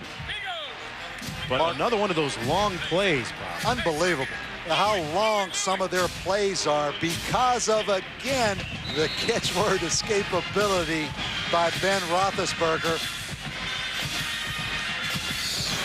And right here at the end, you see Nance again, a great point of holding by the defense right there, number 25, Antoine Harris. But again, you see them create routes off of the scramble situation of Ben Roethlisberger. 2nd down and 10, blitz coming. He hit the hot receiver, but incomplete, intended for Biesing. That's Ryan Biesing, the other half of the Twins. This one on offense. Roethlisberger now 16 of 22 with 4 touchdown passes, approaching a career high. And quickly, it's 3rd down and 10. That last drive by Louisville was the longest drive of the game by either team. And Louisville on back-to-back downs, Mark, playing man-to-man coverage. And again, it looks like they're locked in man-to-man coverage. So Louisville deciding to come after them a little bit more here in the 2nd half, which I think is a good plan. Miami scored on every possession of the game so far but 1. And it looks like we're going to get a safety blitz coming right here off the edge. Roethlisberger found his man for the 1st down at the 37. Went right back to Ryan Biesing, the twin brother of John, the linebacker. Redshirted last season, contributing this year. And Miami, a great plan. Mark, I want you to look at this pass protection. It's really sprint, slide protection with this whole offensive line sliding in the direction of the quarterback. They anticipated blitz, and then Ryan Biesing right there comes with the completion. So the line slides, Ben Roethlisberger half roll, and Ryan Biesing with a nice catch right there on 3rd and 10. The 14th career 300-yard plus game for Roethlisberger. 1st down and 10, Miami. Mike Smith brought down after a gain of about 2. And Louisville squeezing that backside cutback play a little bit better right here.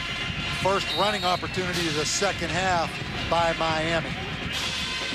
Miami's offense, a no-huddle offense, but they're unique in the sense that, Bob, they don't stress tempo.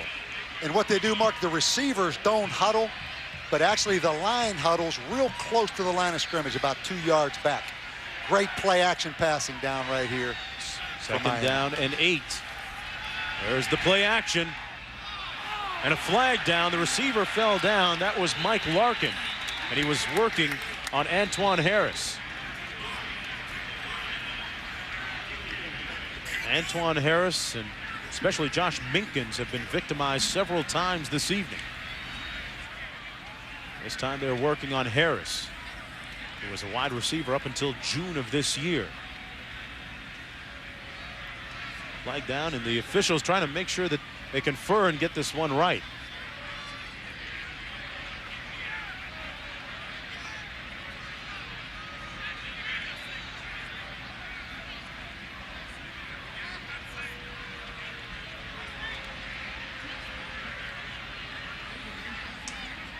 Going to be against Louisville.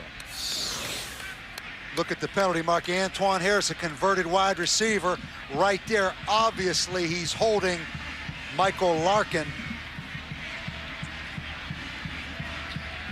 Again, we get a chance to look at the play action of Ben Roethlisberger. Extends that football, drops that head down to sell the play action a little bit Holding more. an eligible receiver by the defense. That penalty is declined. Pass interference by the defense. 15 yards from the previous spot. Automatic first down. And actually both corners, Mark. Josh Minkins down here at in the boundary. Right. The field judge threw the flag, so both corners. As you see Louisville play more man-to-man coverage here in the second half, having a tough time holding up. Miami may come back with another play action against man-to-man right here by these Louisville corners. First down and 10 after the penalty.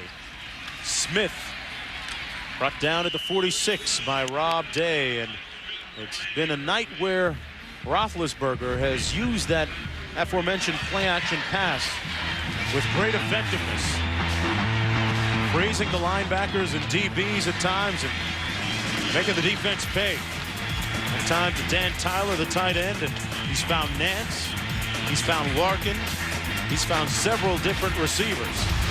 Nance the primary target. Second down and 10 right here. And play action really difficult against zone coverage defense. That's why you see Louisville playing more man-to-man. Here they come again in straight man, all-out blitz. Roethlisberger incomplete. Threw it behind Nance that time.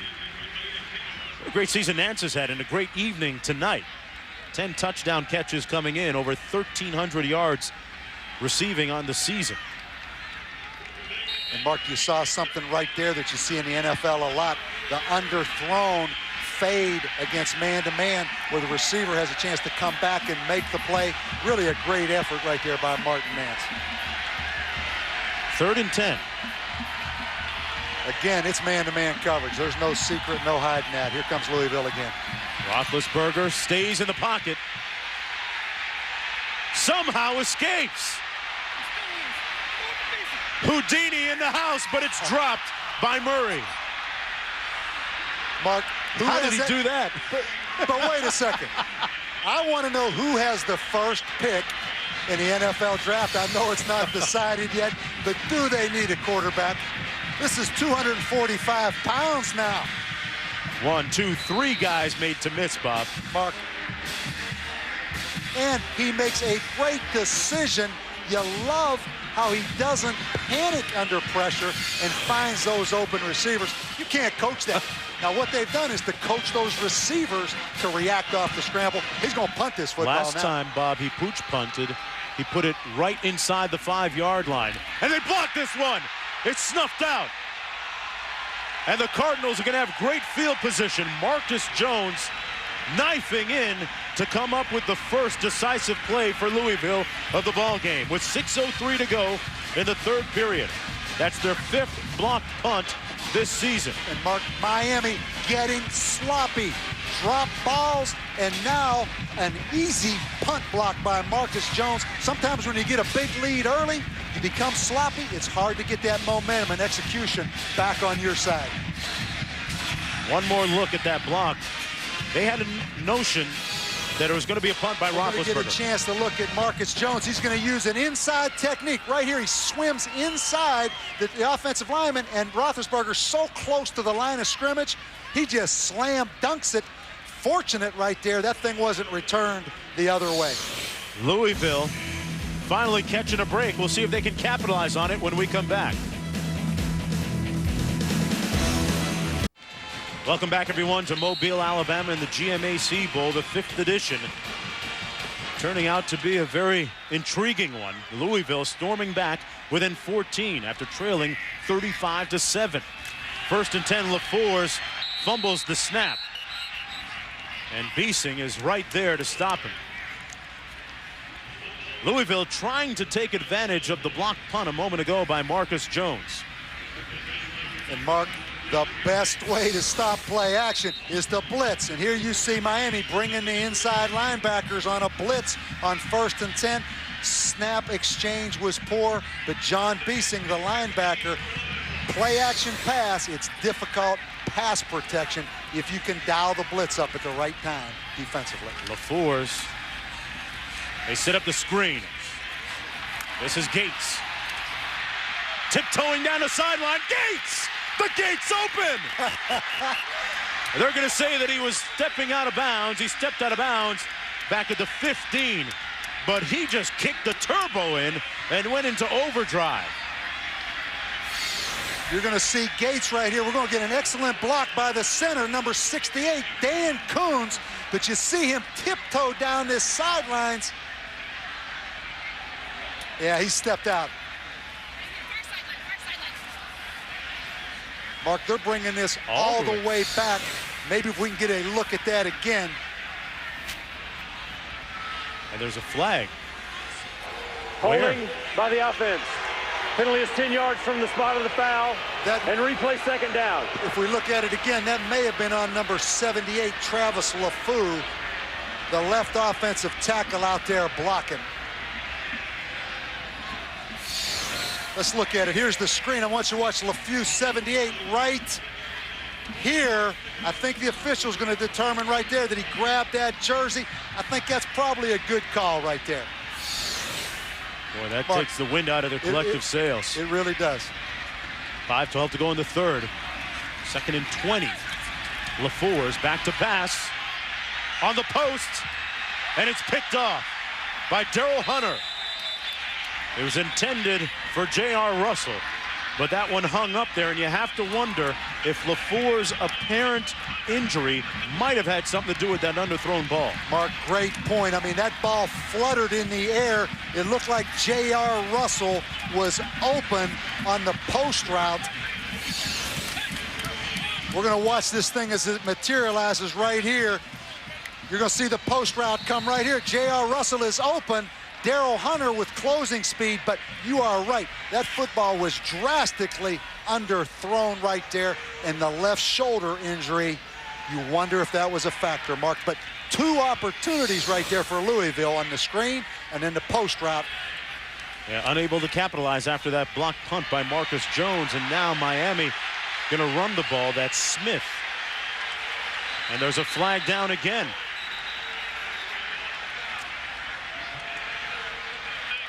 Obvious holding penalty right there on Miami. Call came out of the field judge, which always means holding on the tight end, number 87, Matt Brandon. Hey, what about this game? Capital One Bowl Week beginning with NC State taking on Kansas, 5:30 Eastern Time, 2:30 Pacific Time. That's Monday. Phillip Rivers, one of the top quarterbacks in the entire nation. Look at those numbers. Seems like he's been there a long time. He's been playing for a lot. Over 4,000 yards passing. Mark, go back to the point. Miami with the big lead, 35-7, 6 minutes left in the first half. Sloppy play, really, since that point. You know, it's hard to flip that switch back when you think a football game's over. Sometimes it can be too easy.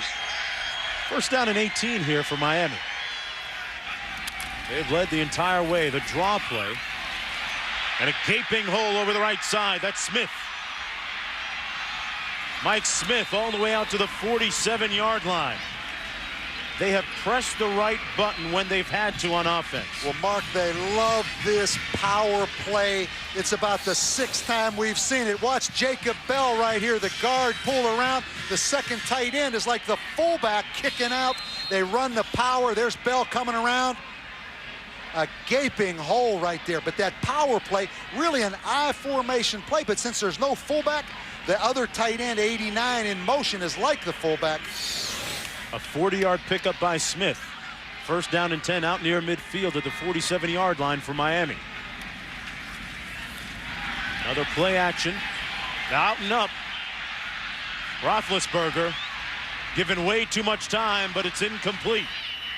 At the 37-yard line, Martin Nance, the intended receiver. Mark, I'm going to say this. It's an endurance test for those defensive linemen and nearly those secondary players, because these average plays, if we go 1,000, 2, 1,000, 3, 1,000, 4, 1,000, 5, 1,000, 6, 1,000, 7, this kid averaged about 8 seconds a play because he moves around so well. It's unfair to expect the defense to cover for that. Well, the secondary can't. And the problem is, if you blitz them, Louisville has a hard time in man-to-man coverage, so it's a double-edged sword. He's getting some good protection from his guys up front once again on this play. Given plenty of time. And they're going to say it's incomplete. Kerry Rhodes said he came up with it, but it did hit the ground. It'll be 3rd down and 10.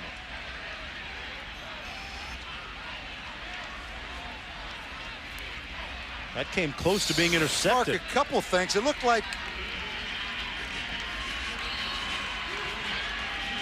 that ball bounced. Yep. That ball bounced.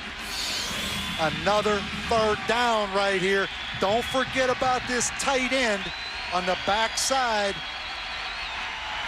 They've thrown some cold water on Roethlisberger here in the second half. Completes it, but short of the 1st down at the 50-yard line to Robinson.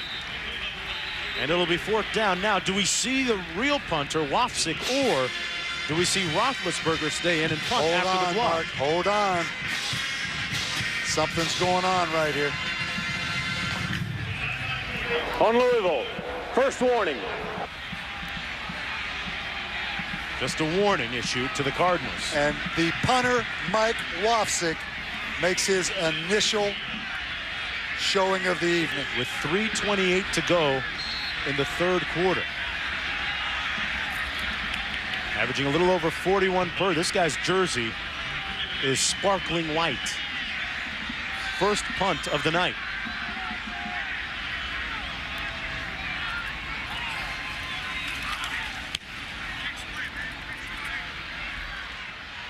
At the 15-yard line, Haskins.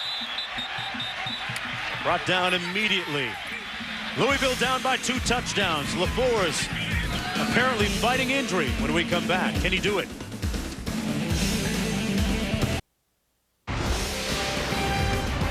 ESPN2's exclusive presentation of the 2003 GMAC Bowl. Brought to you by Pioneer Plasma Displays, taking high-definition television to a whole new level. And by Sears. Don't just give a gift, give the good life. Sears. Good life. Great price. Under the lights at Ladd Peoples Stadium in Mobile, Alabama. It's the 5th edition of the GMAC Bowl. And right now, Stephon LaFour's starting quarterback, 8 of 13 passing. And fighting some obvious pain on the left side of his shoulder, his collarbone area. We've seen him grimacing in pain several times here in the second half. The pass underthrown, intended for Tinch. And for more, let's go downstairs to Holly Rowe. Well, guys, here's what I can tell you about Stephon LaFour's. He has come to the sideline. He did not seek any treatment from any of the medical staff. He didn't want anyone to look at him.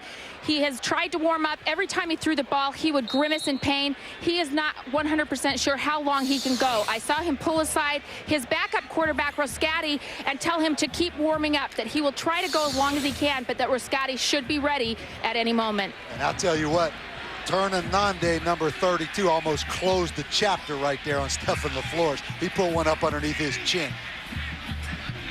2nd down and 10. Clark in motion. Handoff is to Shelton, who's tackled at the 21-yard line. Shelton, who dropped a critical 4th down pass a couple of series ago. The transfer from Florida State, 3rd-team all-conference, returning back home. He's a native of Louisville, came back redshirted a season ago. Back in uniform now with 2:50 to go in the 3rd quarter.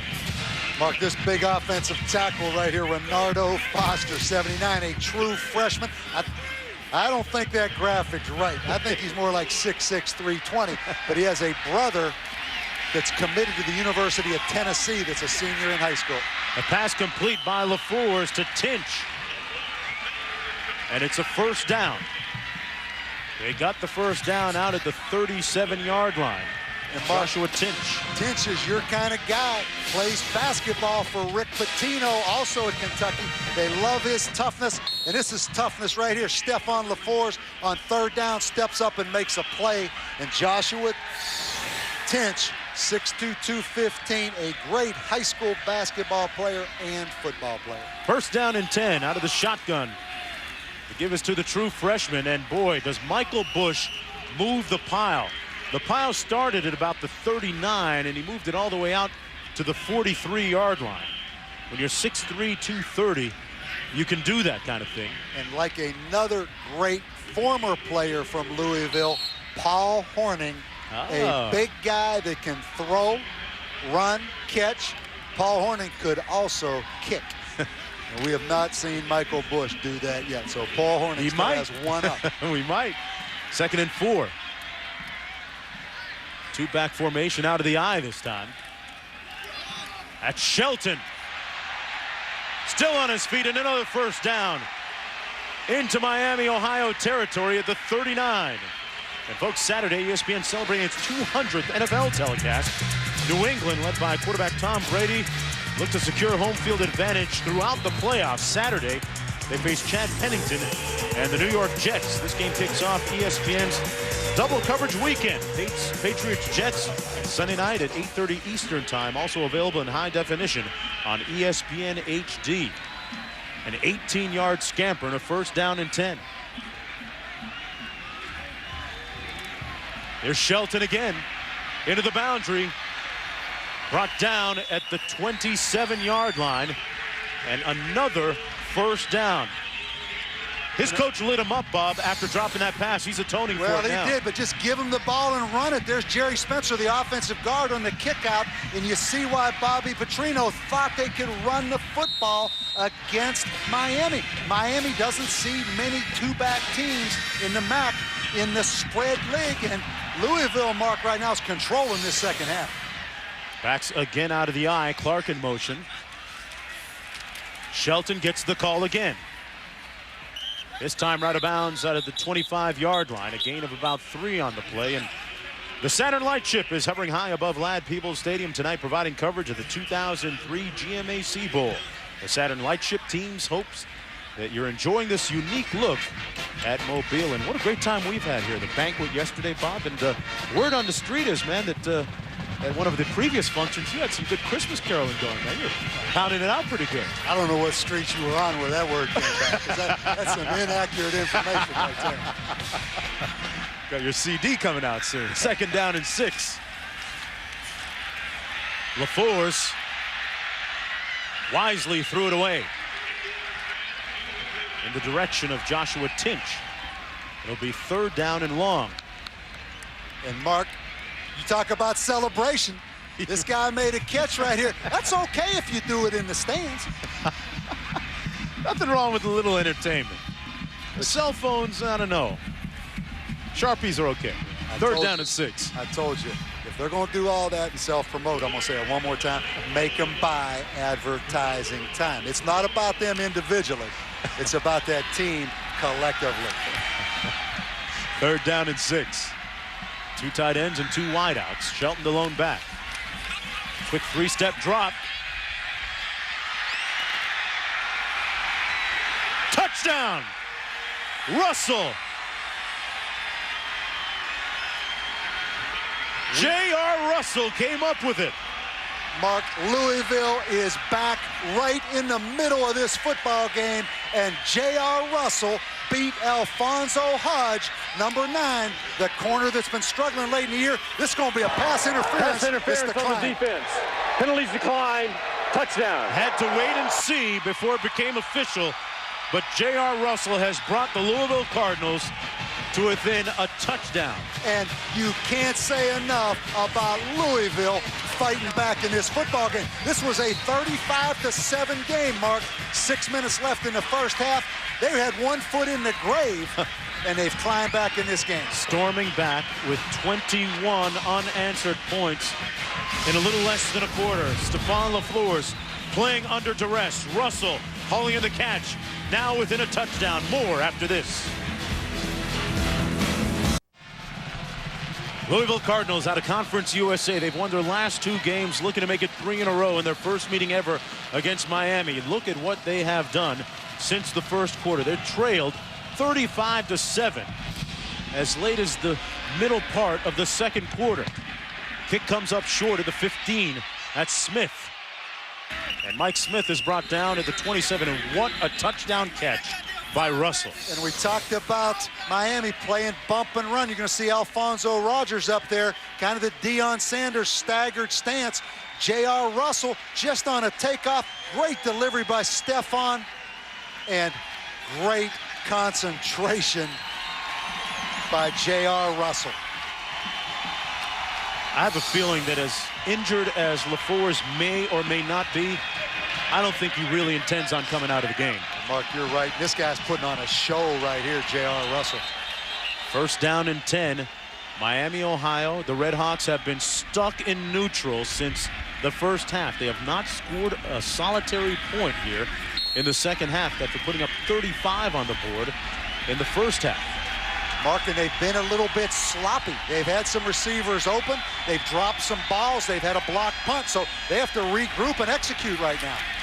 And this is the guy to get them all on the same page. Roethlisberger completes the pass to Martin Nance. He was working on Kerry Rhodes with 18 seconds to go here in the third period. We'd said before that in the GMAC Bowl, teams have come back from as much as 30 points. We could have a repeat performance, and this might be the last college quarter for number 7 for Miami, Roethlisberger. Take a good look at him. Are there more heroics ahead for number 7? We'll find out the last 15 minutes when we come back to Lad People Stadium.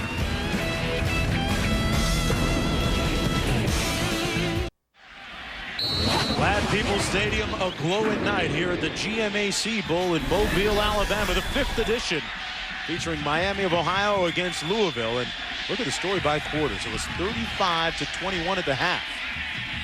And the Red Hawks have not scored here in the second half.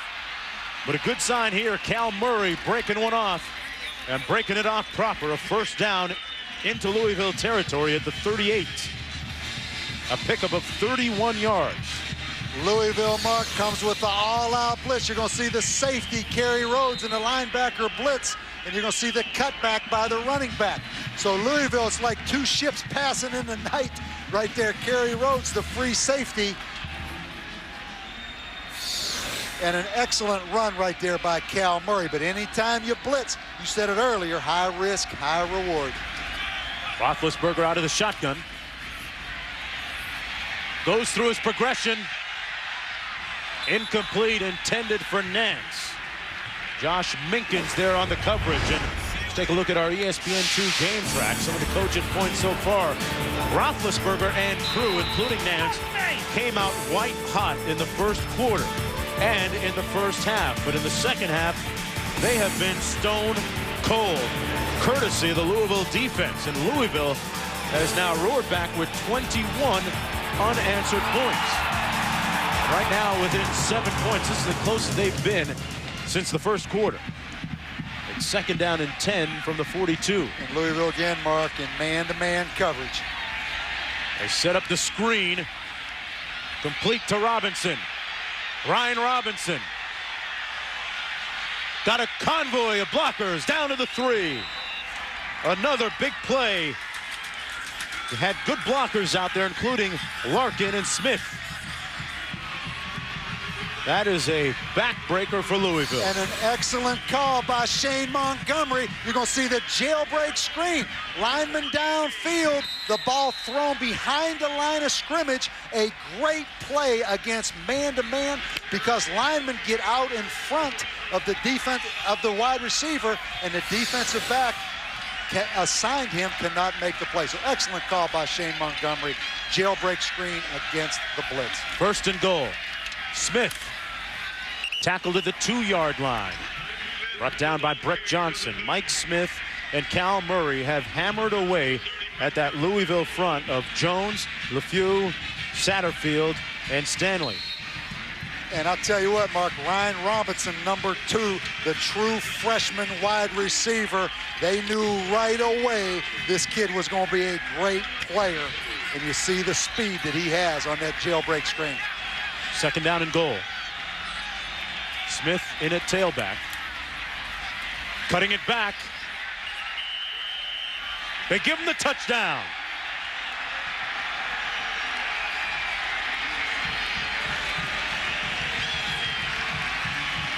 Mike Smith. He gives Miami a little bit more breathing room. But the long play, the decisive play, was made by Robinson. Mark, that was awful close right there on the cutback by Mike Smith, whether or not that ball cleared the plane of that goal line. Jared Parsegan coming in for the extra point, the great nephew of Era Parsegan, famous coach. Knocks it through, and the Red Hawks are back up by 14 points.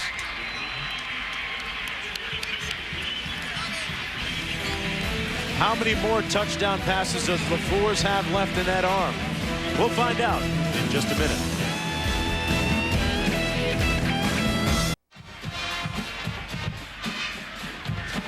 Mike Smith, the tailback, with the touchdown run a few moments ago. A very close call around the goal line as to whether he was in or not. But Ryan Robinson with the key play, the 38-yard catch and run on that jailbait screen. And you see how explosive, Mark, Miami's offense is. It's a 17th rushing touchdown this season for Smith. This is Broderick Clark. And Clark tackled at the 22. Let's go back to that touchdown run, or was it one by Mike Smith? You're going to see Mike Smith again on the cutback that we've seen all night. And right here, the question, I have a tough call for the line judge who's looking in from this side, particularly right here. The line judge trying to make that call. And that's a big piece of beef right there, blocking that. That is a tough call right there. Did that football break the plane of that goal line? And I really think the line judge's vision was blocked on that. So a difficult call. First down and 10. LaFours needing to respond. They set up the screen and read like a Tom Clancy novel by Biesing. Lionel Gates brought down immediately here at Ladd Peoples Stadium in Mobile, Alabama, the 5th edition of the GMAC Bowl. I'm Mark Jones along with Bob Davey and Holly Rowe down in the field. Number 15 Miami coming into this ball game with the nation's longest winning streak at 12 games.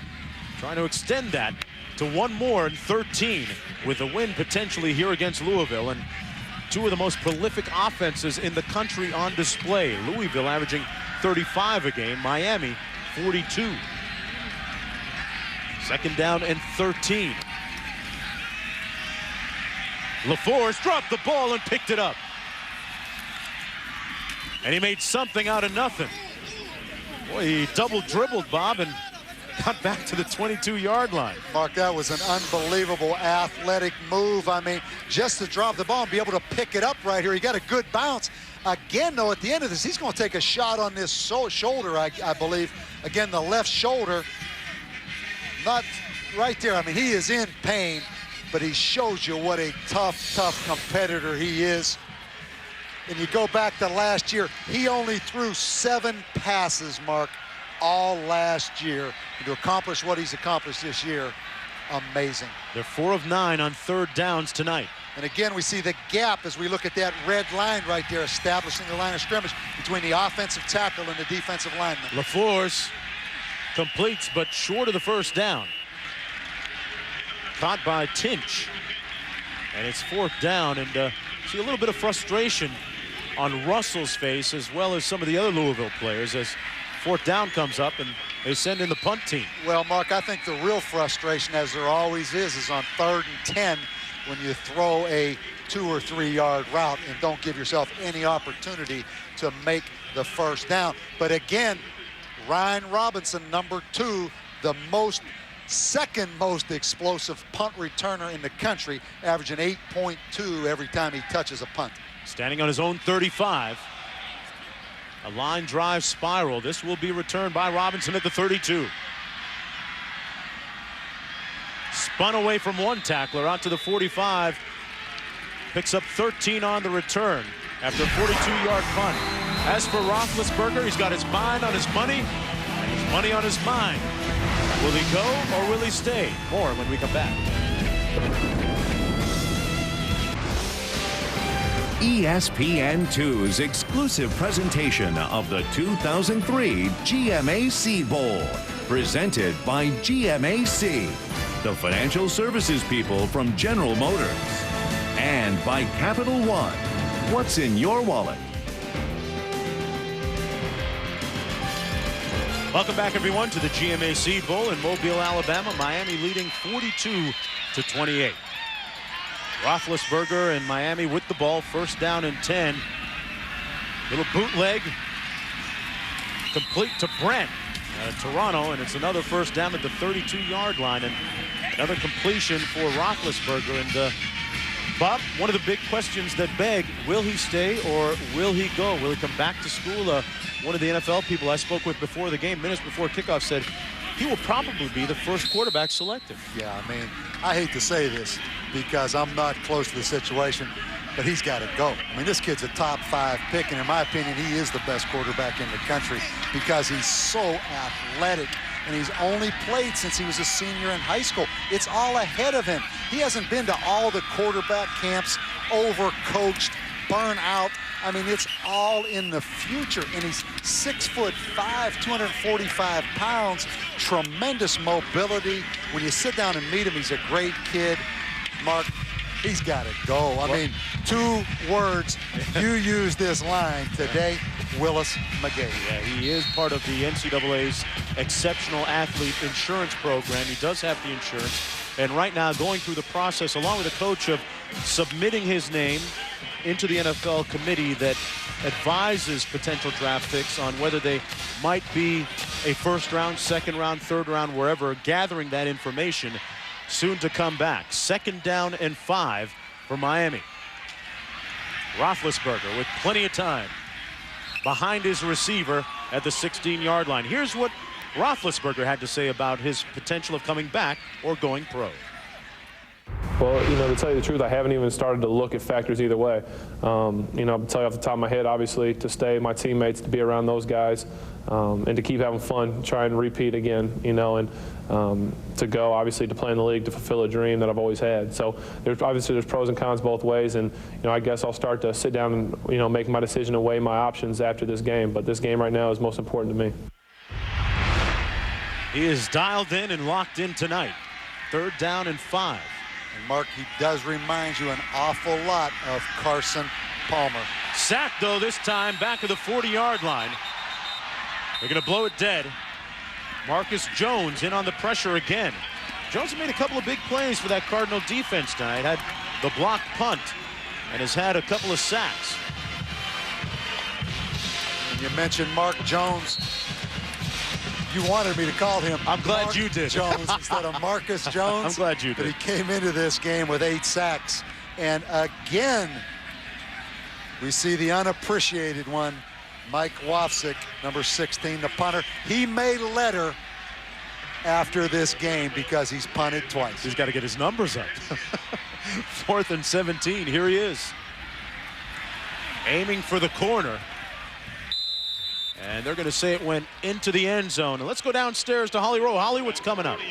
Hey, stick around. You won't want to miss this. When we come back, we will talk with Ben Roethlisberger's family about how it is to be parents of one of the best college football players in the country.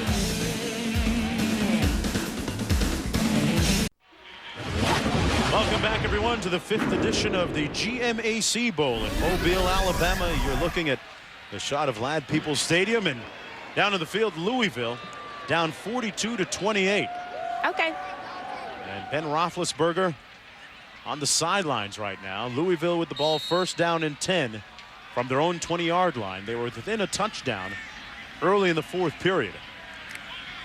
And Mark, I like this Louisville team. I mean, they got a lot of good young players. Bobby Petrino's played 7 true freshmen this year. Last year, they only played 1 freshman. So there's a lot of young playmakers out there. LaFours complete to Russell at the 33. And let's go to Holly Rowe with Team Roethlisberger. Well, I'm here with Ben's mom, Brenda, and his dad, Ken, and his sister. And first of all, growing up, Ben was all district, all state in so many sports. How did you keep up with him as a parent? We just went from one bleacher to the other. It was really fun. What's it been like this year, seeing him succeed on a national scale? We're just proud of him and the whole team. They just support each other so well, and when one's down, the other picks them up. So it's been a real team effort this year. Dad, you played at Georgia Tech, and your coach said that your son doesn't like to be bad at anything. He wants to be the very best on the team at everything. How did he learn that? Oh, and Holly, it's going to be a pick. Pusateri, touchdown, Miami. Well, they gave Roethlisberger a break and kept the offense off the field and did it themselves.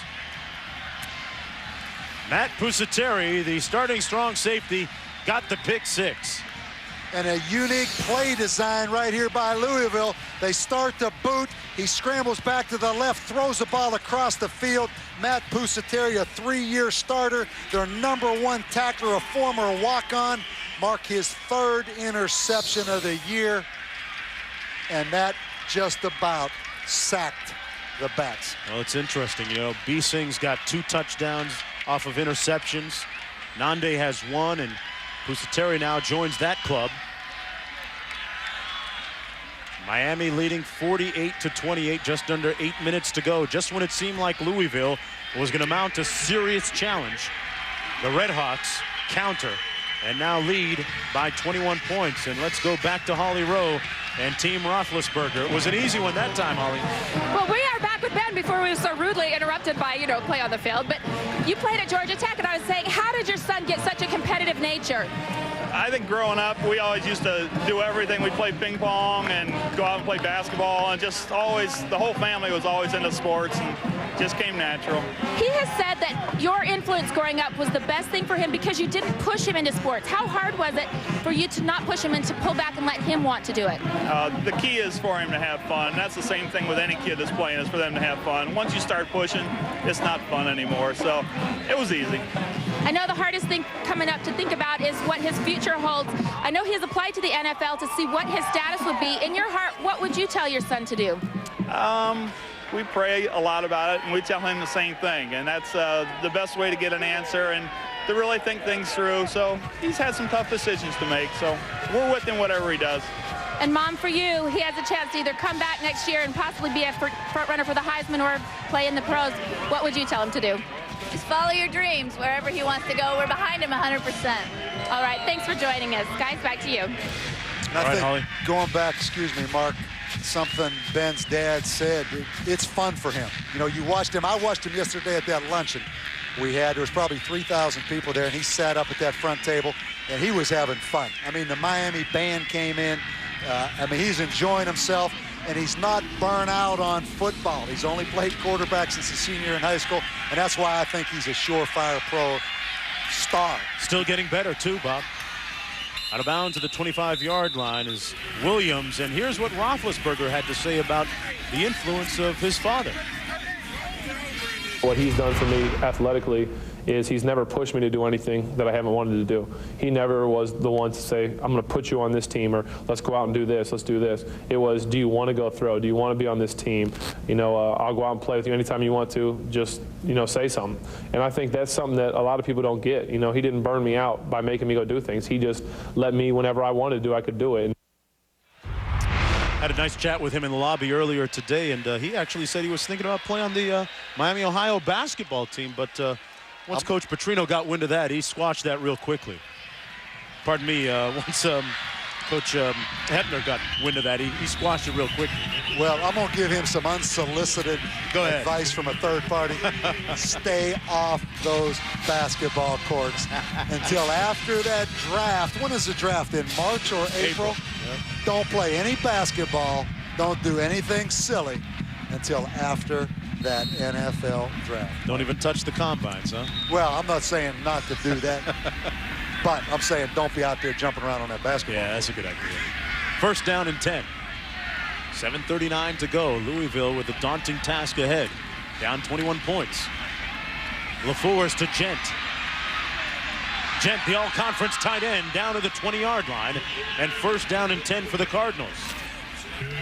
Talked about Gent and his productivity over the last 4 years. All-conference performer for Louisville. Underwent 2 knee surgeries since the middle of last season. Has shown a lot of steely resolve and resilience to bounce back. And he's used to playing really wide receiver because John L. Smith was a 4 wide receiver offense, spread offense, and you see the big tight end right here in the open field. You're right, Mark. Comes back from 2 knee surgeries, and I think this power offense has helped him because he's learned to be a blocker, also go in motion and do different things, as we see big Michael Bush right there, the true freshman, get it there. Bush, one of the many talented players this year for Louisville. There's Gent, the senior, perhaps moving on to the next level, the first 4-time first-team All-Conference USA player in the conference's history. I'm going to put you on the spot. Go ahead. Should TCU have accepted this bid and be here? With no disrespect to Louisville, who subbed in for them, I would say yes, they should, because it seems like at times academics and athletics are always in conflict. It's just part of the beast. You have to juggle both of them to do both of them. And I'm not so sure that it's valid that they're not here. I agree, Mark, because both these teams are in finals as well, as we see Joshua Tinch, number 9, the football and basketball player, make a play. And here's an interesting angle right here with the red line of scrimmage, the yellow line, the first down marker. Who controls that red line, Mark, wins right here, particularly on 3rd and 1. And the defense of Miami and the Redhawks won that battle. Lionel Gates stopped up. And John Glavin, number 65, right here is going to scramble up off that ground, and he controlled that red line this time, Mark. He won that battle, getting penetration in the backfield. Great pursuit right there by number 50, Phil Smith. But that red line, I don't care if you're spread offense or whatever, you better control that red line. No doubt that Louisville's going to go for it this time. The nose of the ball on the 17-yard line. I know one thing. Throw it to J.R. Russell. He's lined up out here on Darrell Hunter, number 28. You see J.R. Russell in motion. And move him around. LaFours complete to Russell. Stopped on a dime, and how much change was left? Russell brought down at the 5-yard line.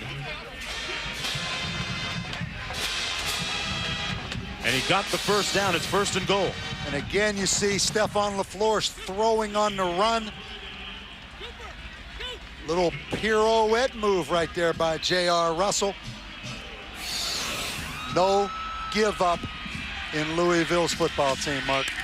Not at all, and here comes Gates.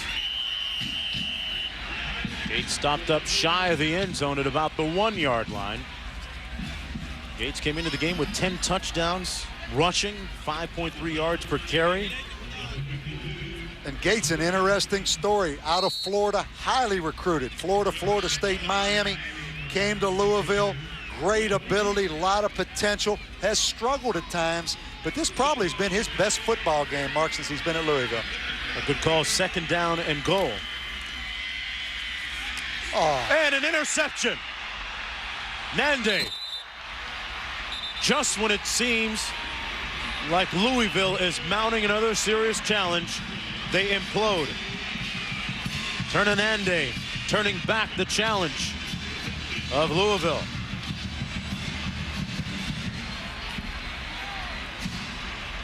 with 4:24 to go in the fourth quarter. The third interception of the game for the Red Hawks. And Louisville goes to the power pass. They're going to sneak the fullback out in the pass in the route, but the linebacker, Turner Nande, is going to undercut right here in front of the fullback. And Turner Nande, Mark, that is his fourth interception of the year. And that guy right there, LaFour, is a monument to frustration right now. Tyler in motion. This is Murray. Murray got about 5. Well, Monday, 5:30 p.m. Eastern on ESPN. It's the Mazda Tangerine Bowl. Phillip Rivers and NC State taking on the Kansas Jayhawks at 5:30 Eastern, 2:30 Pacific time. That's Monday, part of Capital One Bowl Week. We will be bowling on ESPN and ESPN2. Got to get myself one of those HD TVs, Bob, and check out that new service. I am told it is everything it is hyped up to be and more. Second down and 4. Smith weaving his way and you see towards Miami, the first down. Again, Mark, sorry to interrupt you, continue to run that power play. And let's talk about Miami. Longest winning streak in the nation. They're now going to stretch this thing to 13. Number 11 in the BCS, highest rated non-BCS team. And I was impressed watching them practice Tuesday, the seniors' last practice, and they have a tradition where every senior talks at the end of practice and then picks out an underclassman that he hands his practice jersey down to in a symbol of carrying on the leadership next year. This is a good football program. Yeah, they had 17 seniors participate in that annual rite of winter when they pass along the jersey. And, you know, you brought up a good point, Bob. Now, Coach Terry Hepner's crew looking at the longest winning streak once again in the nation, extending it perhaps to 13 games should they hang on here with just under 3 minutes to go. I would love to see the Red Hawks right now play against some of those BCS teams. I'd like to see how they do against teams like Iowa, like Florida, that we'll see in the Outback Bowl on New Year's Day at 11 a.m. Eastern time on ESPN. Mark, I know this offensively with the weapons they have at the skilled positions, starting with probably the best quarterback in the country. They can compete with anyone in the country. There's Cal Murray. Murray on the loose out near midfield at the 49-yard line. You look at Roethlisberger, that's the anatomy of a quarterback, Bob. Well, we'll kind of break him down right here. The first thing you talk about is head. I'm going to talk about focus. All these distractions going on. He's playing the best football of his career late in the season. Those distractions aren't bothering him. The second thing, arm strength. He makes all the throws. He throws the deep ball, he throws the deep comeback, and he throws on the run. He's athletic. He was a shortstop in baseball, a point guard in basketball. Bottom line, Mark, I think going to be the first quarterback drafted next year. I think he's a can't-miss guy. And this is Cal Murray giving him a little bit of help. And for more, let's go downstairs to Holly Rowe. Well, guys, we talk about all of the attributes of Ben Roethlisberger, but here's what I like about him. He's not a me guy. Earlier this year, trying to promote him, the concession stands at Miami wanted to come up with the Roethlisberger to sell. He said, absolutely not. This is not about me. So I have a feeling that we're not going to see him pulling out any cell phones or burgers in the NFL. Hey, that's a good. Don't give him the idea, though, Holly. The Roethlisberger, I like that. The school has set up a website, wherehaveyouben, BEN.com, which is a pretty good website. Logged onto it this afternoon back at the hotel. And it's interesting. He has been on a weekly segment of ESPN's Game Night radio show. So much so that, Bob, I think they're talking about him getting some of the company pension. Yeah, you better keep an eye on him. No, he's a heck of a kid. He came in at 6'4", 180. Now he's 6'5", 245. He runs a 4.8 40. And time now for our Capital One players of the game. Roethlisberger going for over 300 yards once again, 4 touchdowns, and J.R. Russell for Louisville with 7 catches for 144 yards. And not a me guy, but a bright future for Roethlisberger. Timeout, Miami, Ohio. Back after this. Here in Dallas, Texas, the chase continues for the NCAA Division I Women's Volleyball Championship. Tonight in national semifinal number 1, the 13th-seeded Minnesota Golden Gophers take on undefeated top seed, the USC. 30 seconds to go.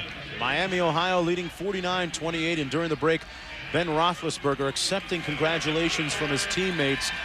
Rife with emotion right now, and those congratulations seem to be saying a lot more. They seem to be saying, we know you might not be back, and if you're not, we love the fact that you played for us and you were our teammate. And this one is over. Miami extending its nation-leading 13-game winning streak by virtue of a 49-28 win over Louisville. Losers for the second consecutive time in the GMAC Bowl. In Miami, Ohio, their first bowl win since 1975. And right now, Holly Rowe is standing by with the winning coach, Terry Hepner. Coach, the first bowl game since 1986, 13 straight wins. How have you done it? Wow, I tell you what, I'm really proud of this football team. That was a gut check, you know. We talked at halftime. They got the momentum. We came out really proud of our defense, the way they played the second half. Big plays. Ben Roethlisberger is the best quarterback, the best player in this country. This is a great football team. I love these guys. Coach, I know that you wanted to wait until after the season to figure out what's going to happen with Ben. What is going to happen for his future with the NFL? We're going to talk, you know, I'm sure we'll do what's best for Ben. Obviously, he's a great, you saw him, everyone saw him tonight again. We didn't help him much the second half, a lot of drop balls, but he's phenomenal. I know I love him. There's my real son, but I love him like a son. All right, well, congratulations on an amazing season, Coach, and thank you. Thank you, Holly. Great job. All right, we will get back with Holly on the field in just a few moments with Ben Roethlisberger. But, Bob, a very interesting game in terms of ebb and flow. What happened, Miami, Ohio came out and stormed out of the gate and jumped out to a big lead, and then things really turned the late stages of the second quarter. Louisville made a game of it. No question. I mean, give Louisville a lot of credit, showed a lot of heart coming back in this football game when it was 35-7. But let's give credit to both these teams. I mean, it is a long, long season. These players start in August. First of all, they stay there all summer. Student body goes home in the fall. Student body goes home for Christmas. These kids haven't had any time off. It's great to win a bowl game, but let's keep in mind, these kids lay it out there on the line for us to enjoy watching this. And our Capital One player of the game is standing by with Holly Rowe, Ben Roethlisberger. Holly? Ben, what was it like to end the season with a win here on your 13th straight win? This means a lot. It means a lot for the university, for the conference, for these seniors. It's their last game, and you know we wanted them to go out on top and finish this storybook in the right way. I know you've gotten a lot of the attention, but what was it like being a part of this team this year? It means so much. This is probably the closest, most talented team I've ever been a part of. I'll never forget any of these guys, and it really means a lot to be a part of such a talented team.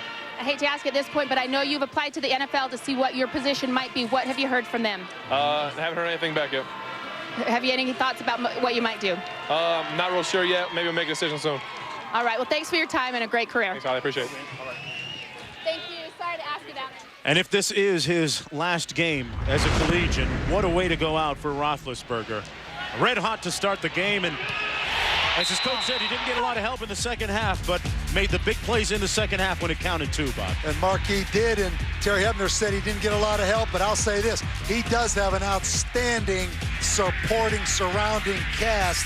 Mike Larkin, the wide receiver, Martin Nance, the wide receiver, Ryan Robinson, the wide receiver. There you see Mike Larkin, and they're able to run the football. So he has a good surrounding cast with skilled players, but what sets him apart is his ability to run and stay alive. And how did he finish way down there in the Heisman voting? That's what I'm still trying to figure out. Well, Mark, but once again, if you look ahead, maybe this is why, and I think it's a long shot maybe, that he would come back. All these players are coming back next year. He could come back and have a chance to win the Heisman Trophy a year from now. And the thing about Roethlisberger, he has handled all the accolades very well. In fact, last year after a loss against LSU, he emailed head coach Nick Saban and told his team told Saban that, hey, I like the way your team plays. You guys have a lot of class. Takes a lot for him to say that in a losing situation. Our final score, once again, Miami 49, Louisville 28. Aerial coverage provided by Saturn Lightship. And don't forget that coming up next, the 2003 NCAA Women's Division I Volleyball Championships. Semifinal action of that as USC takes on Minnesota on ESPN right now. It's SportsCenter. This has been a presentation of ESPN, the worldwide leader in sports. For more, log on to ESPN.com. For Bob Davey, Holly Rowe, and the rest of our talented crew you never get a chance to see behind the camera, I'm Mark Jones. Good night, everyone, from Mobile.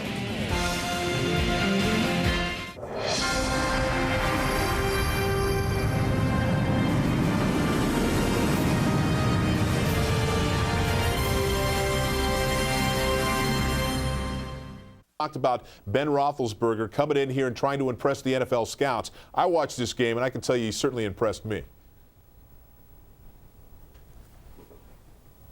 A little bit. I mean, it's hard to imagine the kid's a quarterback when he walks in. He looks like a tight end. He's 6'5", 245.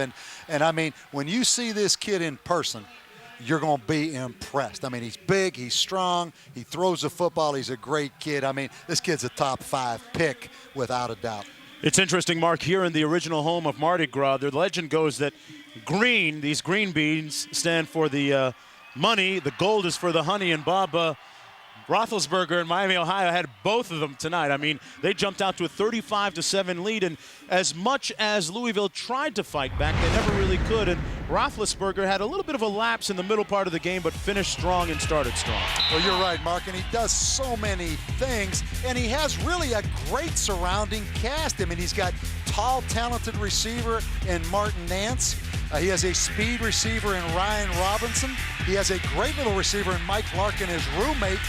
And he also has the ability to play action because Miami has the 2 tailbacks that can run the football. So this is a good offensive team. They're 4th in the nation. They're well coached. But I'll tell you what, that quarterback is special. Time and time again, what really seemed to hurt Louisville tonight was when Roethlisberger scrambled, okay, and had those long plays and made completions. And this is what he was doing after the game, leading the band, leading the fans in the school fight song. And you could also hear the fans chanting, "One more year, one more year," just like the sign says. And our Holly Rowe caught up with him after the game. What was it like to end the season with a win here on your 13th straight win? This means a lot. It means a lot for the university, for the conference, for these seniors. It's their last game, and we wanted them to go out on top and finish this storybook ending in the right way. I know you've gotten a lot of the attention, but what was it like being a part of this team this year? It means so much. This is probably the closest, most talented team I've ever been a part of. I'll never forget any of these guys, and it really means a lot to be a part of such a talented team. I hate to ask at this point, but I know you've applied to the NFL to see what your position might be. What have you heard from them? Haven't heard anything back yet. Have you any thoughts about what you might do? Not real sure yet. Maybe I'll make a decision soon. All right. Well, thanks for your time and a great career. Thanks, Holly. I appreciate it. All right. You don't give a lot of credit to Coach Hepner for being able to handle the glaring spotlight that was on his starting quarterback all year and kind of make it a positive, Bob, in telling the other guys on the team, hey, listen, you're going to get a lot of attention because of Roethlisberger's situation. Exactly right, Mark. I mean, when you have a great player like that, what it does for your program. I mean, not even alone this year, obviously winning 13 straight football games, but what about recruiting? I mean, Miami of Ohio is a well-known school, but again, their 6th nationally televised game. And right now there's some young quarterback sitting out there saying, I want to be the next Ben Roethlisberger. Yeah, the coach telling us they've gotten into the state of Texas somewhere where they have never been before, Mark. So it's onward and upward for Miami, Ohio. I'll let you guys go. And, Bob, I guess this is a question to you. Bobby Petrino caught up in the whole Clemson situation earlier this year. Where does this program in Louisville, where do they go from this point? Well, I think actually, Mark, it was the Auburn situation that was well documented. And I think the Louisville program's on a sound foundation, and they've done a great job with facilities. They're a football team that won 9 games this year. They have a lot of young, talented, skilled players. No question, Bobby Petrino took a hit from a credibility standpoint. He made a mistake. He did something he shouldn't do. But you know what? Time heals everything. He comes back next year with a young football team and wins. That'll be water under the bridge. Yeah, if he goes 10-2, nobody's going to remember. Got that right. Mark, we'll send these back for you, too. Well, okay, I wish you guys would have been on a little bit earlier. I know you were probably trying to find those beads, Mark, and we yeah, I'm giving them, these are here. now Bob's. They're now Bob's. They're Bob's beads now. Bob Davey, what was the Mark green Jones. and gold? Green was Green for the and money, and gold for the honey. For the honey. All right. Yeah, Mark right. Jones, Okay. Bob Davey, Holly Rowe, Bo Garrett production guys, thank you very much. All right, Thank you. All right.